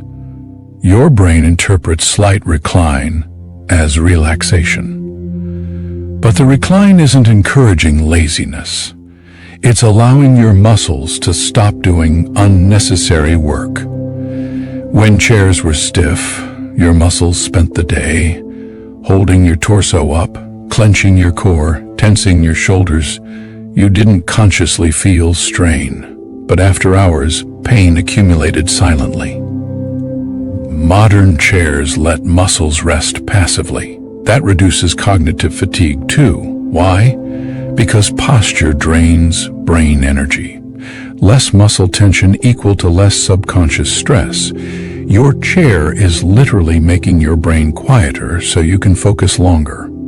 Hair design changed massively after the 1970s when workplace injury lawsuits skyrocketed. Ergonomic science went mainstream. Companies realized spinal injuries were costing billions. Modern chairs now include tilt lock systems, allowing controlled recline angles, synchronized tilt, where seat and back tilt together to prevent sliding forward, adjustable lumbar supports, rebuilding the spine's S-curve dynamically, weight tension controls, so lighter and heavier users recline correctly. Luxury chairs even adjust to micro-posture shifts automatically. The chair no longer forces a static posture. It moves with your body instead of against it. Modern chairs aren't slanted backward for comfort alone. They tilt because gravity compresses the spine. Upright sitting destroys lumbar curvature. Motion protects muscles and discs. The backward angle is a hidden medical solution disguised as furniture design. So that small recline you never noticed? It's the reason your spine can survive modern life. Your chair isn't leaning back to relax you. It's leaning back to protect you. One subtle tilt, one evolutionary design correction, one invisible ally holding your spine together, hour after hour. There's a reason plates aren't square, and it has nothing to do with style. Look at your plate. Not your phone, not the screen, your plate. It's round. Almost every plate you've ever eaten from is round. Restaurants, homes, hotels, even ancient plates.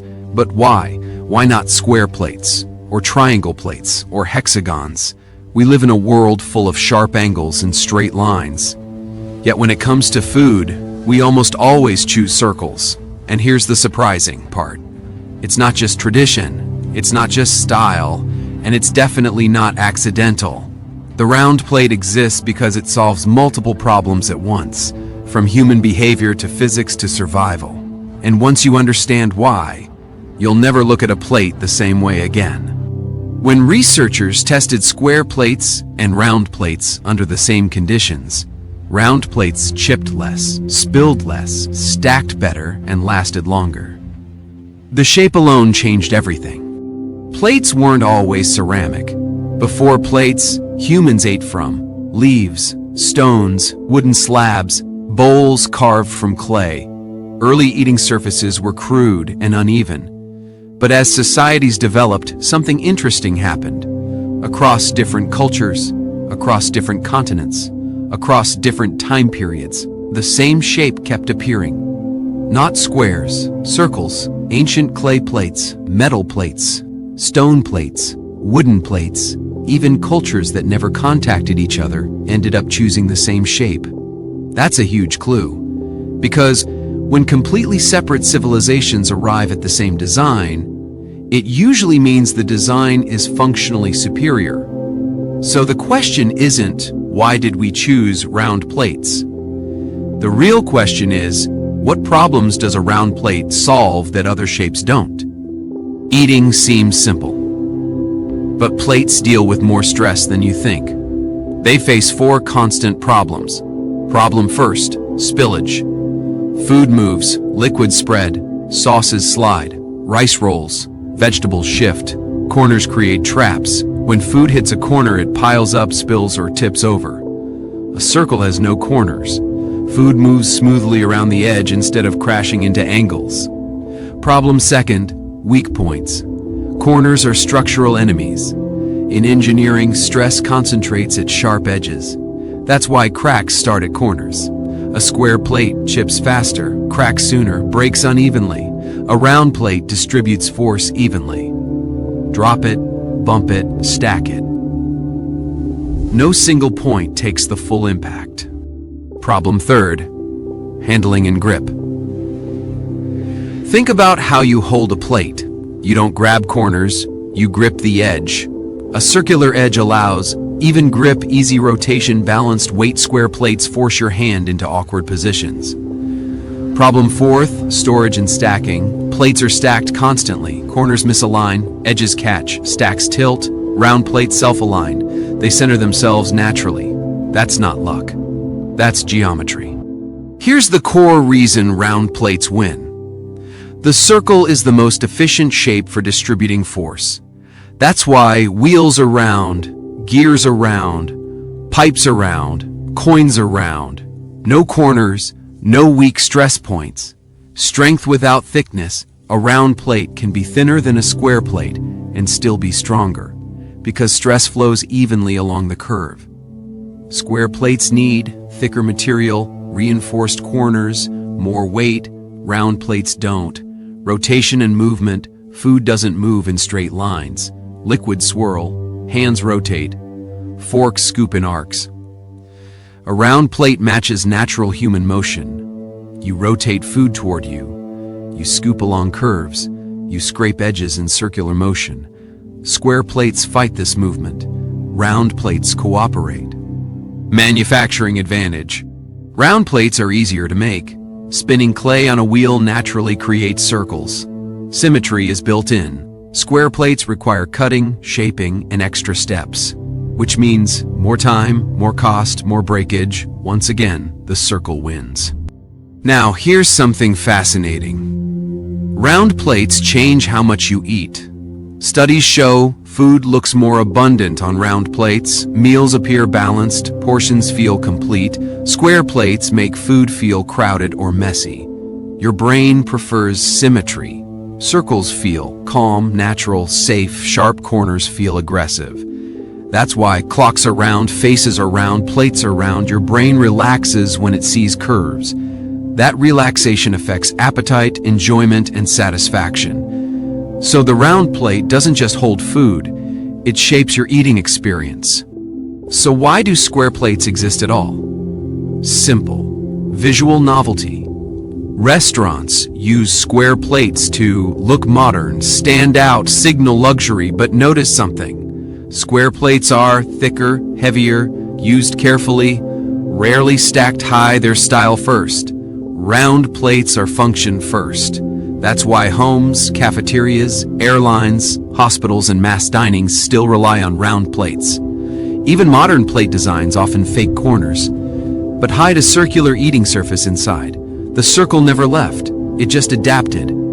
So the next time you eat a meal and you place food on a round plate, remember this.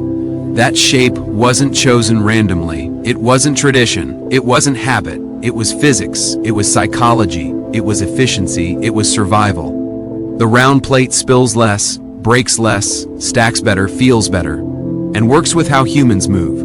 And that's why, after thousands of years, the circle still wins. If something as simple as a plate hides this much logic, imagine what else you've never questioned.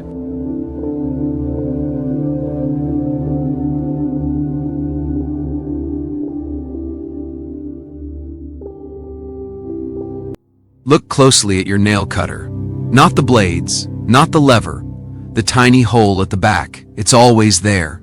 On cheap cutters, on premium ones, on old designs, on modern designs.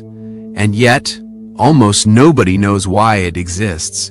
It's too deliberate to be decoration, too universal to be an accident, and too small to seem important. But that tiny hole solves multiple hidden problems, mechanical, behavioral, and even psychological. Today, we're breaking down why nail cutters have that small hole, what problem it was actually designed to solve, and why removing it would quietly make the tool worse. Once you see it, you'll never unsee it again. Nail cutters are one of the most deceptively simple tools ever made. 2 blades, 1 lever, a squeeze motion, that's it. No electronics, no moving parts you can't see, no instructions required, which makes the small hole confusing. Because if something survives decades of manufacturing across countries, price ranges, and brands, it means someone, somewhere, needed it. And not just once, but enough times that manufacturers kept it forever. Designers don't add holes just in case. Every hole weakens the structure, adds manufacturing steps, requires quality control, so if the hole stayed, it earned its place. The question is, what problem does it solve? Most people say it's for a keychain. And yes, you can put a key ring through it. But here's the issue. Keychain use explains why the hole exists, but not why it's placed exactly there, not why the size is so specific, and not why the hole appeared in early cutter designs before keychains were common. If it were only for hanging, it could be larger, it could be centered, it could be optional, yet it's always small, offset, structurally aligned, so keychains are a side benefit, not the original reason. To understand the real reason, we have to look at how nail cutters work mechanically. A nail cutter isn't a scissor, it's a compound lever system. When you press down, your finger applies force to the lever multiplies that force. The force is redirected downward, the blades close with much more pressure than your finger alone could produce. This means tiny alignment errors matter. If the 2 blades twist, flex unevenly, shift sideways, you don't get a clean cut, you get crushed nails, jagged edges, pain. Now here's the problem early nail cutter designers faced. How do you keep two tiny blades perfectly aligned under repeated stress, using the least material possible? The answer wasn't thicker metal, it was stress control. And that's where the hole enters the story. The real reason 1. Stress distribution. That small hole acts as a stress relief point. When you squeeze a nail cutter, the blades experience compression. The body experiences torsion. The pivot area experiences the highest stress concentration. Without a relief point, metal fatigue builds up exactly where cracks form. The hole interrupts stress lines, prevents micro cracks from spreading, extends the lifespan of the cutter. This is the same principle used in aircraft panels, bridge joints, high-stress machine components. Engineers often remove material to make something stronger. It sounds backward, but it works. Without that hole, the back end becomes a stress trap. Cracks propagate faster. Blades lose alignment over time, so the hole quietly keeps your cutter sharper, straighter, safer. Every single time you clip. The real reason 2. Manufacturing precision. There's another hidden benefit. That hole acts as a manufacturing reference point. During mass production, parts must be aligned consistently. Machines need reference geometry. Quality control needs quick verification. The hole allows precise jig placement, consistent blade alignment, faster defect detection. Without it, each cutter would require more inspection. Costs would rise. Variations would increase. So that tiny hole saves time. Money reject rates, which is why every manufacturer keeps it, even premium brands. It's invisible efficiency. The real reason 3. User behavior. Design isn't just about physics. It's about how humans behave. People drop nail cutters. People lose nail cutters. People leave nail cutters in bathrooms, bags, drawers, and travel kits. The hole enables hanging, tethering, easy retrieval. But more importantly, it signals portability. Subconsciously, the hole tells your brain, this is a personal object. That's why people attach them to kits. Travelers keep them. Grooming sets include them. It increases perceived ownership, and objects we feel ownership over get used more often. Notice something strange? The hole is too small for most fingers, too large to be structural noise, almost perfectly standardized. That's because it's optimized for stress relief without weakening. Standard key rings, manufacturing drills. Any larger, the body weakens. Any smaller, stress relief fails. Utility drops. It's a design sweet spot, not accidental, not aesthetic, just enough. Some modern minimalist cutters try. And here's what happens. They feel stiffer. They wear unevenly. They lose alignment faster. They're harder to mass produce. They look cleaner. They perform worse, which is why most eventually add it back. Because invisible features are often the most important ones. The most brilliant designs don't ask for attention. They disappear. You don't notice the hole, the curve, the alignment. You just notice it works. That's the highest compliment a design can get. And that's why you never questioned it, until now. That tiny hole on your nail cutter isn't decoration. It's structural intelligence, manufacturing efficiency, human behavior design, a solution hiding in plain sight. So next time you clip your nails, remember, if something this small hides this much thought, what else have you been using your whole life without ever really seeing it?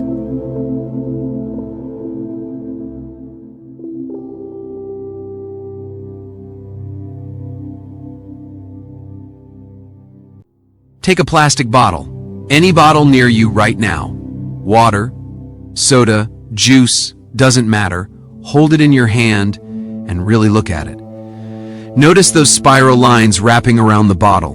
They twist, they repeat, they look intentional. But here's the strange part. Most people think they're there for grip. Some think they're decorative, others think they're just part of the mold. But the truth is much more surprising. If those spiral grooves didn't exist, this bottle might collapse, deform, or fail before it ever reached the store. No joke. That tiny design detail is silently solving multiple engineering problems at once, problems you never even realized existed. And once you see it, you'll never look at a plastic bottle the same way again. Here's a fast fact. Most people don't know a smooth plastic bottle without ribs or spirals can lose more than half of its structural strength when exposed to pressure changes, heat, or cooling. Those spiral grooves do more work than the plastic thickness itself. They are the difference between a bottle that survives and a bottle that fails. When plastic bottles first started replacing glass, the goal was simple: make packaging lighter, cheaper, safer to transport. Plastic seemed perfect. It didn't shatter. It was easy to mold. It reduced shipping weight. So early plastic bottles were designed to look clean and modern, smooth, straight, simple cylinders. And at first, everything looked fine, until reality hit. During transport, bottles collapsed. In hot trucks, they bulged outward. After cooling, they sucked inward. On shelves, they warped. In warehouses, stacked bottles crushed each other. Entire shipments were destroyed. Not because plastic was bad, but because plastic behaves very differently from glass. Glass is rigid. Plastic is flexible. And flexibility without control becomes failure. Manufacturers were losing millions, so engineers were brought in to solve one question: how do we make thin plastic behave like a strong structure without making it thicker? Plastic bottles face three invisible enemies every single day. Enemy first: internal pressure. Carbonated drinks constantly push outward. Heat causes the air inside the bottle to expand. In a smooth bottle, pressure doesn't spread evenly. It finds weak spots. Those spots bulge, and bulges turn into cracks. Enemy second: vacuum collapse. Now reverse the situation. A hot liquid cools after sealing. Air contracts. Pressure drops. The bottle tries to collapse inward. That crinkling sound you hear when you squeeze a bottle, that's the structure giving up control. Enemy third: vertical weight. Think about warehouses. Thousands of bottles stacked on top of each other. Layer after layer. A smooth plastic wall has nothing to resist vertical compression. One weak point, and the entire stack collapses. So engineers needed a bottle that could expand safely, compress safely, recover its shape, distribute force evenly, all while using less material, not more. This is where the spiral shape enters the story. Here's the key idea. Spiral grooves act like structural reinforcement ribs, just like corrugated cardboard, reinforced concrete, truss bridges. Shape adds strength. But why spirals? Why not straight vertical lines? Because straight ribs only resist force in one direction. Pressure doesn't come from one direction. It comes from everywhere. Spiral ribs wrap around the bottle, allowing stress to travel along the curve, spread across the surface, avoid concentrating at a single point. This turns the bottle into something very special. Not rigid, not weak, but elastically strong. When pressure increases, the bottle expands slightly. The ribs guide the expansion. The shape holds. When pressure drops, the ribs resist collapse. The bottle keeps its form. When you squeeze it, the grooves compress. Energy is absorbed. The bottle springs back. This is controlled flexibility. And here's the genius part most people miss. A spiral bottle can be stronger than a smooth bottle using less plastic. Not thicker walls, not heavier material, just smarter geometry. Multiply that by billions of bottles, and suddenly, shape becomes one of the biggest material-saving inventions in modern packaging. Now let's talk about something invisible: your brain. Humans subconsciously associate texture with strength, structure with safety, grooves with durability. A smooth bottle feels cheap. A ribbed bottle feels engineered, even if they're made from the same plastic. That's why you squeeze textured bottles harder, trust them not to burst, carry them more confidently. Designers know this. So the spiral shape does two jobs at once. It strengthens the bottle physically and strengthens your trust psychologically. Great design always works on both levels. Today, bottle design is highly optimized. Engineers use computer simulations to test pressure cycles, drop impacts, heat exposure, cooling contraction, long-term fatigue. Every groove angle matters. Every rib depth is calculated. That's why different drinks have different spiral patterns. Water bottles, flexible, easy to squeeze, lightweight. Soda bottles, thicker ribs, pressure-resistant, reinforced bases. Juice bottles, designed for stacking, shelf stability, shape retention, same principle. Different execution. No spiral is accidental. So the next time you open a plastic bottle, remember this. Those spirals aren't decoration. They aren't grip lines. They aren't random. They're silent engineers. They fight pressure. They prevent collapse. They save material. They reduce waste. They protect your drink. And they do it so perfectly, you never even noticed. That's the power of truly great design.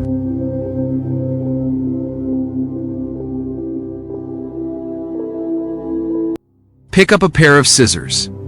Any scissors. School scissors, kitchen scissors, office scissors. Now look at the handles. One hole is big, the other is small. You've used scissors thousands of times, but you've probably never asked, why? Why not two equal holes? Why not one long handle? Why not circles of the same size? This design exists everywhere, across countries, across decades, across brands. And here's the strange truth. That uneven handle shape is doing far more work than the blades themselves. It controls power, precision, safety, and how your hand moves. Once you understand this, you'll never hold scissors the same way again. This tiny detail controls how scissors cut. If both scissor holes were the same size, you would lose up to 40% cutting efficiency and significantly more hand fatigue. That uneven handle isn't style, it's biomechanics. Scissors are ancient. Long before modern tools, humans needed a way to cut fabric, animal hides, hair, rope. Early scissors didn't look like the ones you use today. They were spring-based. Two blades connected by a curved metal strip. You squeezed them together. They worked, but poorly. They lacked control, precision, power. As cutting tasks became more detailed, tailoring, surgery, writing tools, people needed something better. That's when pivot scissors appeared. Two blades, one pivot point, rotating motion.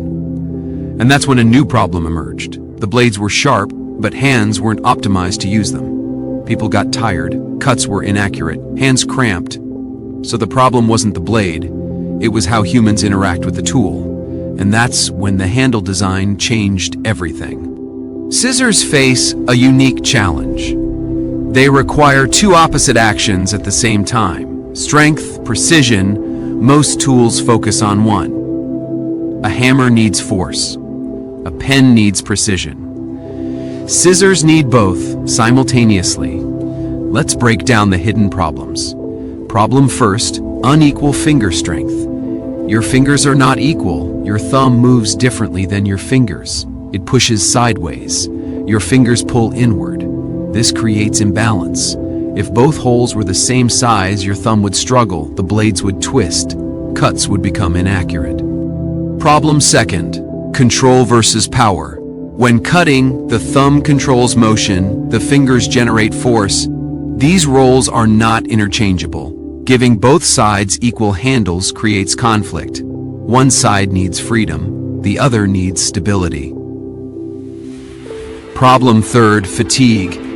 Try cutting thick cardboard with equal handles. Your hand tires fast, your grip slips, your wrist compensates. Bad design forces muscles to work unnaturally. Scissors solve this problem quietly, through asymmetry. Here's the key idea. Scissors are designed around how the human hand actually moves, not how it looks. The small hole, thumb side. The smaller hole is for your thumb. Your thumb moves independently, pushes outward, rotates differently. It doesn't need space. It needs control. A smaller hole locks the thumb in place, prevents over-rotation, increases precision. That's why detail scissors often have even smaller thumb holes. The big hole, finger side. The larger hole is for multiple fingers. Usually, index finger, middle finger, sometimes ring finger. These fingers provide power, pull inward together, need leverage. A larger hole distributes force, reduces pressure points, prevents fatigue. This side is the engine. The thumb side is the steering wheel. Why not two big holes? Two big holes remove control. The scissors wobble, the blades misalign, cuts become messy. Why not two small holes? Two small holes restrict power. Your fingers can't work together. You lose cutting strength. So the design creates roll separation. One side controls, one side powers. That's the hidden genius. Now let's talk about the screw in the middle. That pivot point turns your hand motion into cutting force. The handle shape ensures force moves toward the pivot, blades stay aligned, pressure increases near the cutting point because the finger side has more leverage. The blade connected to it presses harder. This creates a shearing action instead of crushing. That's why scissors slice cleanly. If both handles were equal, pressure distribution fails, paper folds instead of cuts, fabric snags. The hole sizes indirectly control blade physics. This design also improves safety. Your hand naturally knows which side is up, which side controls motion. You don't have to think. That's why even children instinctively hold scissors correctly. Asymmetry guides behavior. Also, bigger hole prevents finger strain. Smaller thumb hole reduces slipping. Control improves accuracy. Accidental cuts reduce. This isn't just design, it's human-centered engineering. Now here's something interesting. Left-handed scissors flip the design. Why?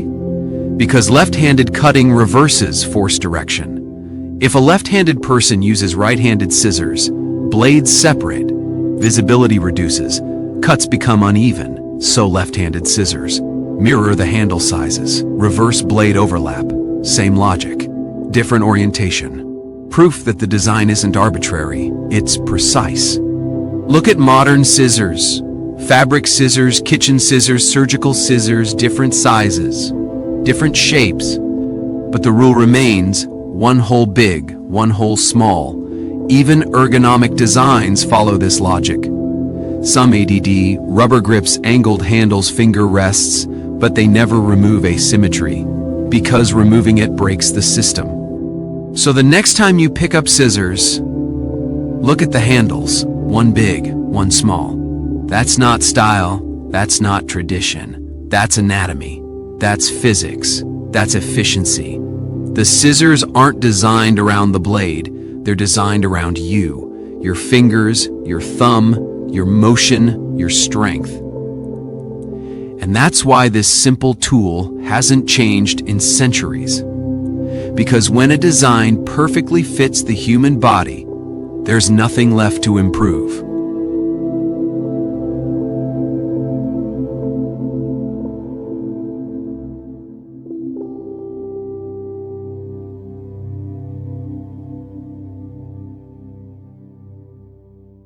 Take a spoon, any spoon, metal, plastic, wooden, from your kitchen, a restaurant, a flight, a hospital. They all look almost identical, same curve, same depth, same gentle bend. But here's the strange part. No one ever taught humanity how to design spoons.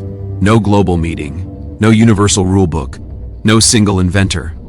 Yet across cultures, continents, and centuries, every spoon evolved into almost the exact same shape. That's not coincidence.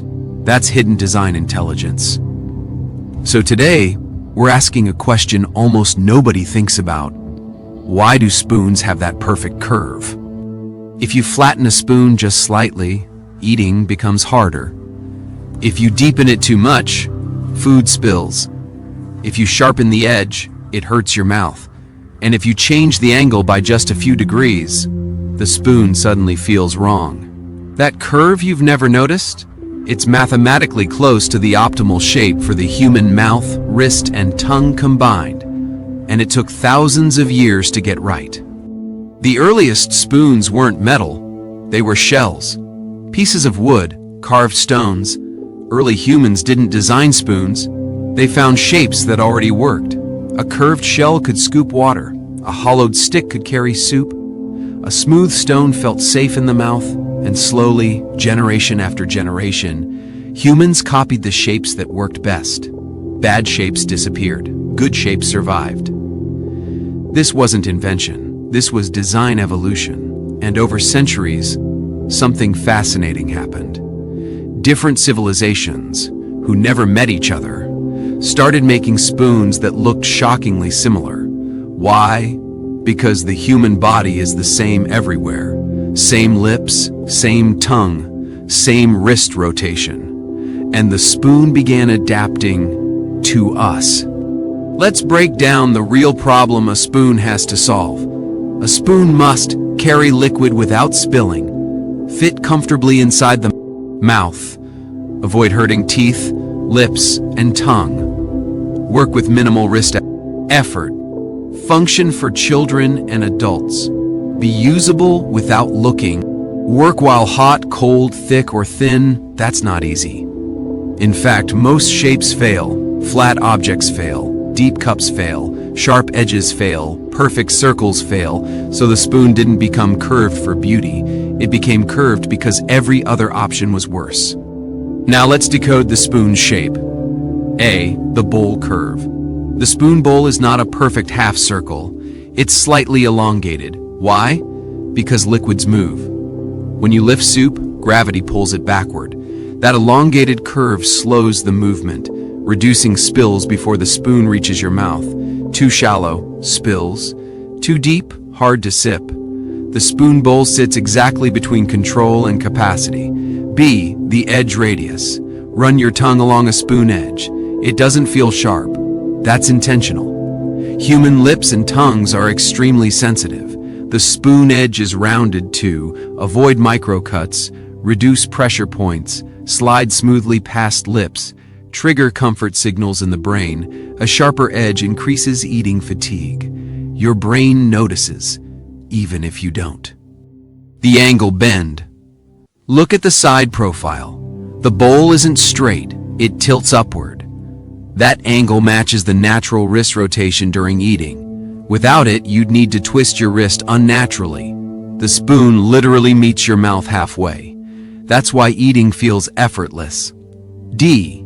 The handle thickness. Too thin, uncomfortable grip. Too thick, loss of control. The handle thickness sits within the average finger pinch range. It allows fine control without tension. Again, designed around the body. Now comes the part nobody talks about. Spoons don't just work physically, they work psychologically. Comfort bias. Humans associate rounded shapes with safety. Sharp shapes trigger danger signals. That's why spoons feel comforting, while knives feel threatening. Even babies prefer curved utensils. Trust in feeding. The spoon is one of the first objects we ever trust.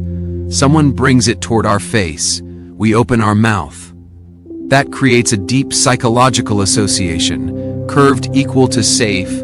That's why spoons appear in hospitals, childcare, and care homes. The shape reduces subconscious fear.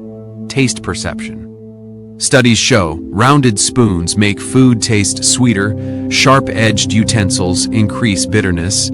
Your brain uses shape to predict flavor. The spoon's curve doesn't just carry food, it changes how food tastes. Today, spoons look unchanged. But that's misleading. Modern spoons are optimized for machine manufacturing, dishwashers, heat resistance, cultural eating styles, portion control, Asian soup spoons, Deeper bowl, flatter base. Dessert spoons, shallower, wider curve. Baby spoons, extra rounded edges, smaller volume, different needs, same underlying logic. Because the original curve was already near perfect.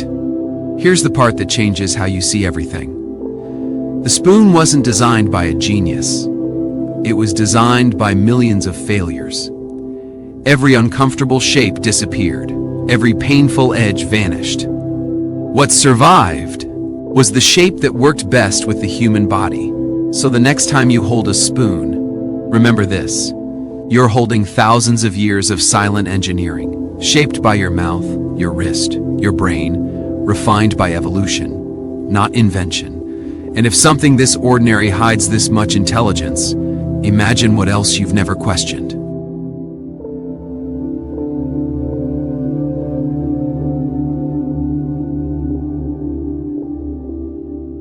If you grew up in the United States, this looks completely normal.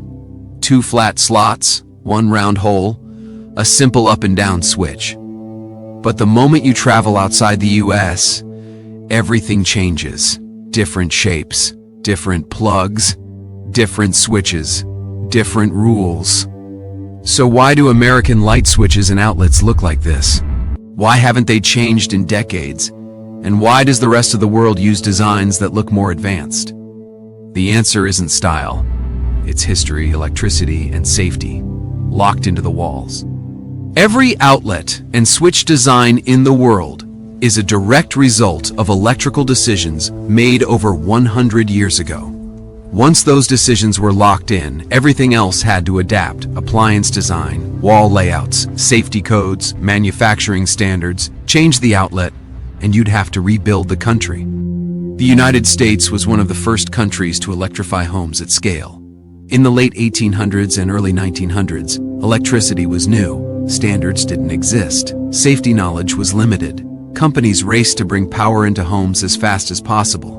The priority wasn't perfection. It was speed and affordability. That early start shaped everything. This is the most important part. The US standardized on 120 volts for household electricity. Why? Because early light bulbs worked better at lower voltages, less shock risk, safer with early insulation, compatible with fragile filaments. Lower voltage meant thicker wires, higher current, less efficient transmission. But it also meant fewer deadly accidents in a time when safety knowledge was limited. That decision locked in the outlet design. The classic American outlet looks simple, but every part has a job. 2 flat vertical slots. These represent hot wire, electricity coming in, neutral wire, electricity returning. The flat shape prevents rotation, ensures stable contact, reduces accidental disconnection. Early round pin designs slipped and sparked. Flat blades solved that problem. The round hole, ground. That third hole wasn't always there. It was added later when engineers realized something terrifying. If a metal appliance failed internally, it could electrify the entire casing. The ground pin redirects dangerous electricity, sends it safely into the earth, prevents electrocution. It's a silent emergency exit for electricity. Look closely. One slot is taller than the other. That's not sloppy manufacturing. It's intentional. It forces the plug to be inserted one correct way. Why? Because certain appliances connect the neutral wire to their internal metal frame. If reversed, switches could stay live.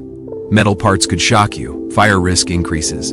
Polarization quietly protects you, even if you never notice it.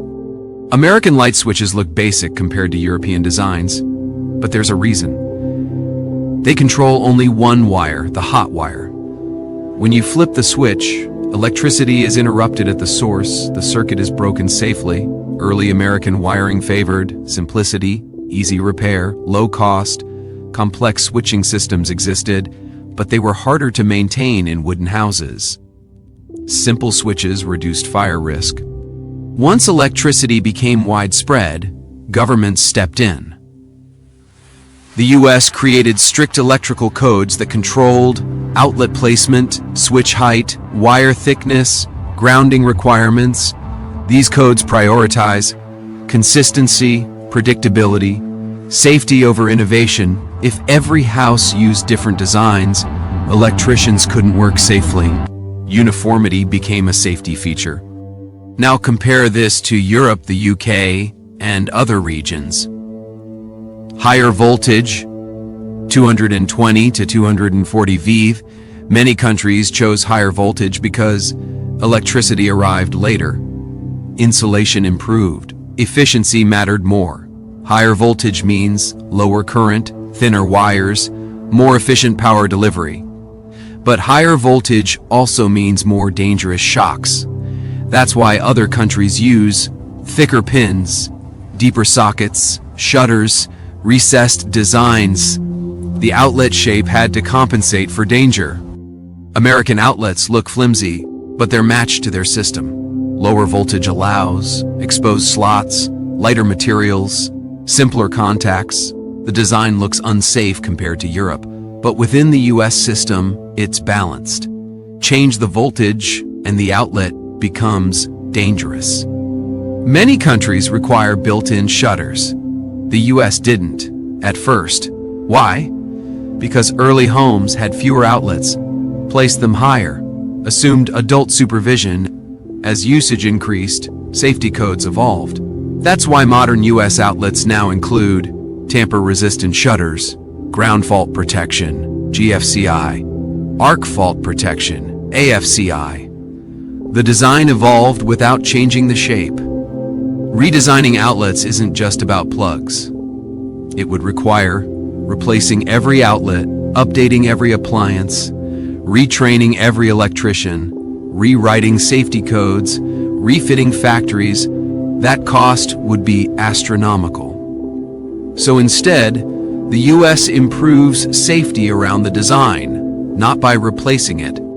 You may not notice, but outlets are evolving. Modern versions include USB ports, smart switches, surge protection, sensors, automation. The face stays familiar, but the technology behind it changes. It's evolutionary design, not revolutionary. Familiarity creates trust. People feel safe with designs they grew up with, systems they understand, outlets that feel normal. Changing the look could actually increase mistakes. The brain prefers predictable systems, especially with electricity. Technically, yes. Practically, no.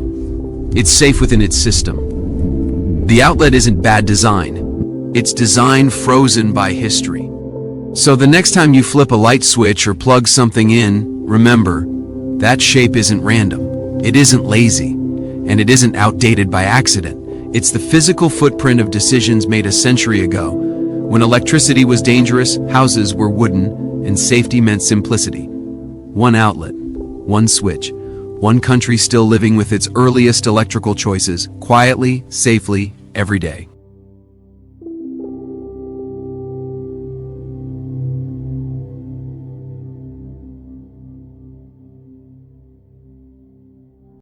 Look at two cars in America. Both are legal, both drive on the same highways, both follow federal laws, yet their license plates can look completely different. One has mountains, one has a sunset, one has a bird, one is plain white with black text. Different colors, different fonts, different symbols, different slogans. So why does the US allow license plates to look so different from state to state? Why isn't there one national design, and what do those colors and symbols actually mean? The answer isn't chaos, it's identity, designed into metal. Every license plate in the United States is a government-issued identity document. It identifies the state, the vehicle, the registration status, sometimes the vehicle type. But here's the surprising part. While size and visibility are regulated nationally, design and appearance are controlled almost entirely by the states. That freedom explains everything you see. In the early 1900s, cars were new and governments weren't ready. At first, drivers painted numbers by hand. Some used leather tags, Others used homemade metal plates. There was no standard. As cars multiplied, states stepped in. Each state created its own system, its own numbering rules, and its own plates. And because the US was built on state-level authority, no one centralized the design. From the beginning, license plates were state property, not federal. That decision shaped the future. As highways expanded, a new problem appeared. Cars crossed state lines constantly. Police needed to know where a vehicle came from, which state had authority, how to track registration. Plates needed to be instantly recognizable, readable at speed, durable, standardized in size. But here's the twist. Recognition didn't require sameness. It required difference. States realized something clever. If every plate looks different, identification becomes faster. Design became a tool, not decoration. Federal rules set the limits. The federal government regulates plate size, reflectivity, legibility, character spacing. This ensures plates fit every car. Cameras can read them, police can recognize them. But within those limits, states have freedom. States control the message. States decide background color, symbols and images, slogans, font style, plate themes. Why? Because plates aren't just IDs, they're moving billboards for state identity. License plate colors aren't random. They balance three competing needs: visibility, high contrast combinations, dark text on light background are easiest to read. That's why you often see black on white, blue on white, dark green on white, reflectivity. Modern plates use reflective coatings. Light colors reflect headlights better at night. Differentiation. States intentionally choose colors that don't resemble neighbors. Why? Because at highway speed, color tells police where the car is from before they read the text. Color equal to instant state recognition. This is where identity comes in. Every symbol on a plate serves two purposes: represent the state, be instantly recognizable. Examples: mountains, western states; palm trees, coastal or warm states; birds, wildlife identity; stars, historical symbolism; sunsets, regional geography.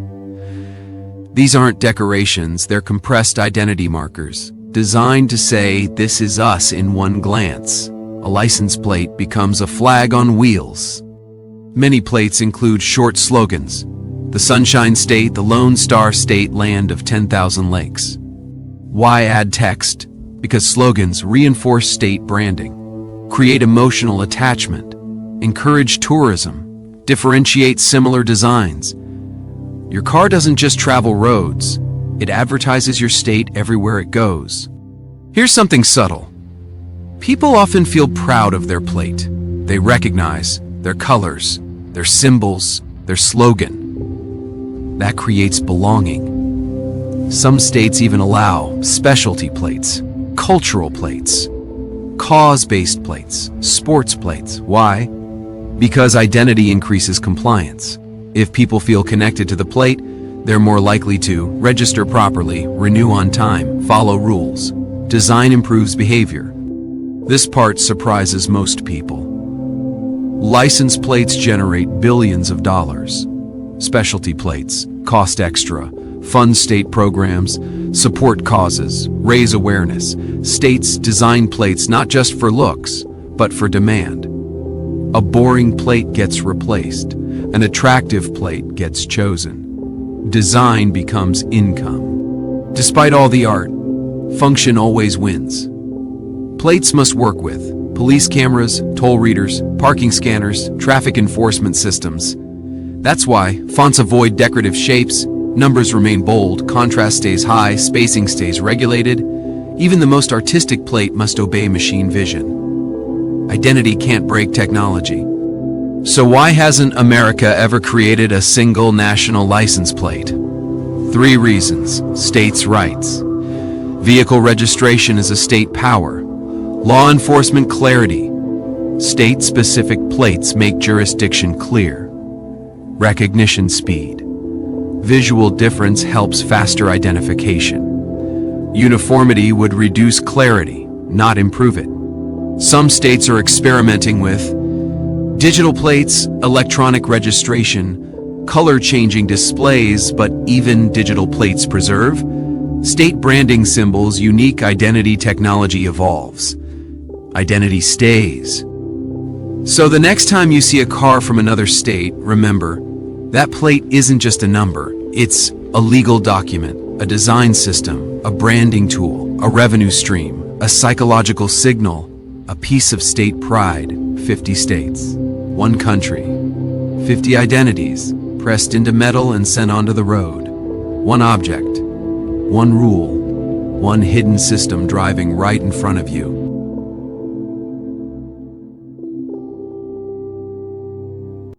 Look at an umbrella handle. Almost all of them curve like this. But why? A straight stick would work just fine. So why did umbrellas choose the hook shape instead? The answer isn't fashion. It's a mix of gravity, convenience, and 18th century habits. The curved umbrella handle design is over 200 years old and hasn't changed because it's still the most practical shape ever invented for everyday carrying. In 1700 to 1800s Europe, umbrellas were heavy, made of wood and oilcloth, more like walking sticks than fashion accessories. People carried them for long walks, often not in the rain, because sudden weather was common. They needed a way to carry the umbrella without gripping it constantly. So craftsmen bent the wooden handle into a hook shape, so the umbrella could hang from the arm, hook onto a belt or bag, rest on a chair or table. The problem was, a straight handle created issues. It required constant grip. It easily slipped from hands. It couldn't hang anywhere. It fell over when placed down, rain or shine. People needed a hands-free solution. Why the curve works hands-free carrying. The curve suspends the weight on your arm. No grip needed. Anti-slip. Gravity keeps the hook locked in place against your elbow. Easy storage. Curved handles hang on. Chair backs, coat racks, door handles, hooks, better balance. The curved shape counterweights the umbrella shaft and canopy. The hook shape feels polite and non-threatening, unlike a straight stick. It looks refined, like a gentleman's cane rather than a weapon. Style-reinforced usefulness. Some modern umbrellas now use straight handles for pocket umbrellas, rubber grips for sport umbrellas, but the classic curved handle still dominates because it's simply the most comfortable everyday design. Umbrellas aren't curved for style. They're curved for gravity, comfort, and hands-free convenience. One bend, one clever solution. One classic design that never needed improvement. You've used it for bikes, chairs, IKEA furniture, and tiny mechanical fixes. But here's the strange part. Why is this little L-shaped tool called an Allen wrench? Who is Allen? And why does every company on Earth use his name? Over 3 billion Allen wrenches are manufactured every year. They come free with furniture, sit in toolboxes worldwide, and almost nobody knows the surprising story behind the name. In the late 1800s and early 1900s, factories were switching to machines that used hexagonal recessed screws. The screws were great, but tightening them safely was a nightmare. Workers used regular wrenches, which slipped constantly. Slipping meant injuries, damaged screws, and delays. Factories needed a tool that fit hex screws perfectly, didn't slip, gave better torque, and kept workers' hands safe. Enter a small Ohio company that solved everything. Before Allen wrenches, screws with round or slotted heads caused stripped screws, slipping tools, cut hands, slow machine repairs, and workplace accidents. The U.S. industrial world needed something more precise, something engineered. In 1910, the Allen Manufacturing Company, founded by William G. Allen, patented a new kind of fastener system. The hex socket screw a screw head with a hexagonal hole inside. The matching L-shaped key, a perfectly fitting hexagonal tool that inserted directly into the screw, offering zero slippage, safe torque, simple manufacturing, easy reach into tight spaces. The tool was officially marketed as the Allen Safety Wrench. It became an instant success because it was safe, reusable, precise, and dirt cheap to manufacture. This is why early machines, bicycles, engines, and later furniture all adopted it. The hex key existed before, but Allen popularized it, standardized it, and branded it so well that his name became the global default. Humans love simple, short, memorable names. Hexagonal internal wrench key was too long. Allen wrench was quick to say, easy to remember. Used by machinists, printed in manuals, taught in factories, so workers started asking, "Hand me the Allen," and the name became universal. Even today, companies that didn't invent the tool still call it an Allen wrench because people trust familiar names. Even though the Allen Company lost exclusive control long ago, the tool's name survived. Different regions call it differently. Allen wrench USA, hex key global technical term, Inbus Germany, hexagon spanner UK, industry. Unbraco key, India industrial brand. But the world still uses Allen's shape because the design is nearly perfect. Modern sets include ball-end versions, foldable multi-keys, long-arm torque keys, but the classic L shape hasn't changed in over 110 years. So the next time you tighten a chair or fix your bike, remember that tiny, simple L-shaped tool isn't just a piece of metal. It's a century-old invention from an engineer named Allen, whose branding was so strong it became the global name for a tool used by billions. One small object, one forgotten inventor, one design that never slipped. You tie your shoes tight. You walk a few minutes, and suddenly, your laces are undone again. No hands touch them. So how does a perfectly tied knot decide to untie itself? It's not magic. It's physics. Scientists actually studied this problem. Their tests showed most shoelace knots fail in under 2 seconds, under repeated impacts and swinging, exactly how we walk and run. For years, everyone blamed bad knots or slippery laces. But in 2017, physicists recorded shoelaces in slow motion using high-speed cameras. They discovered something surprising. Shoelaces untie even when the knot is correctly tied. The walking motion itself breaks them open. Every step creates two powerful forces: heel impact, shock traveling up the shoelace swinging, the loose ends whip forward and backward. Those two motions work together to shake the knot loose, pull the loops outward, gradually stretch the knot open. This repeats dozens of times per minute. The deadly combination impact force.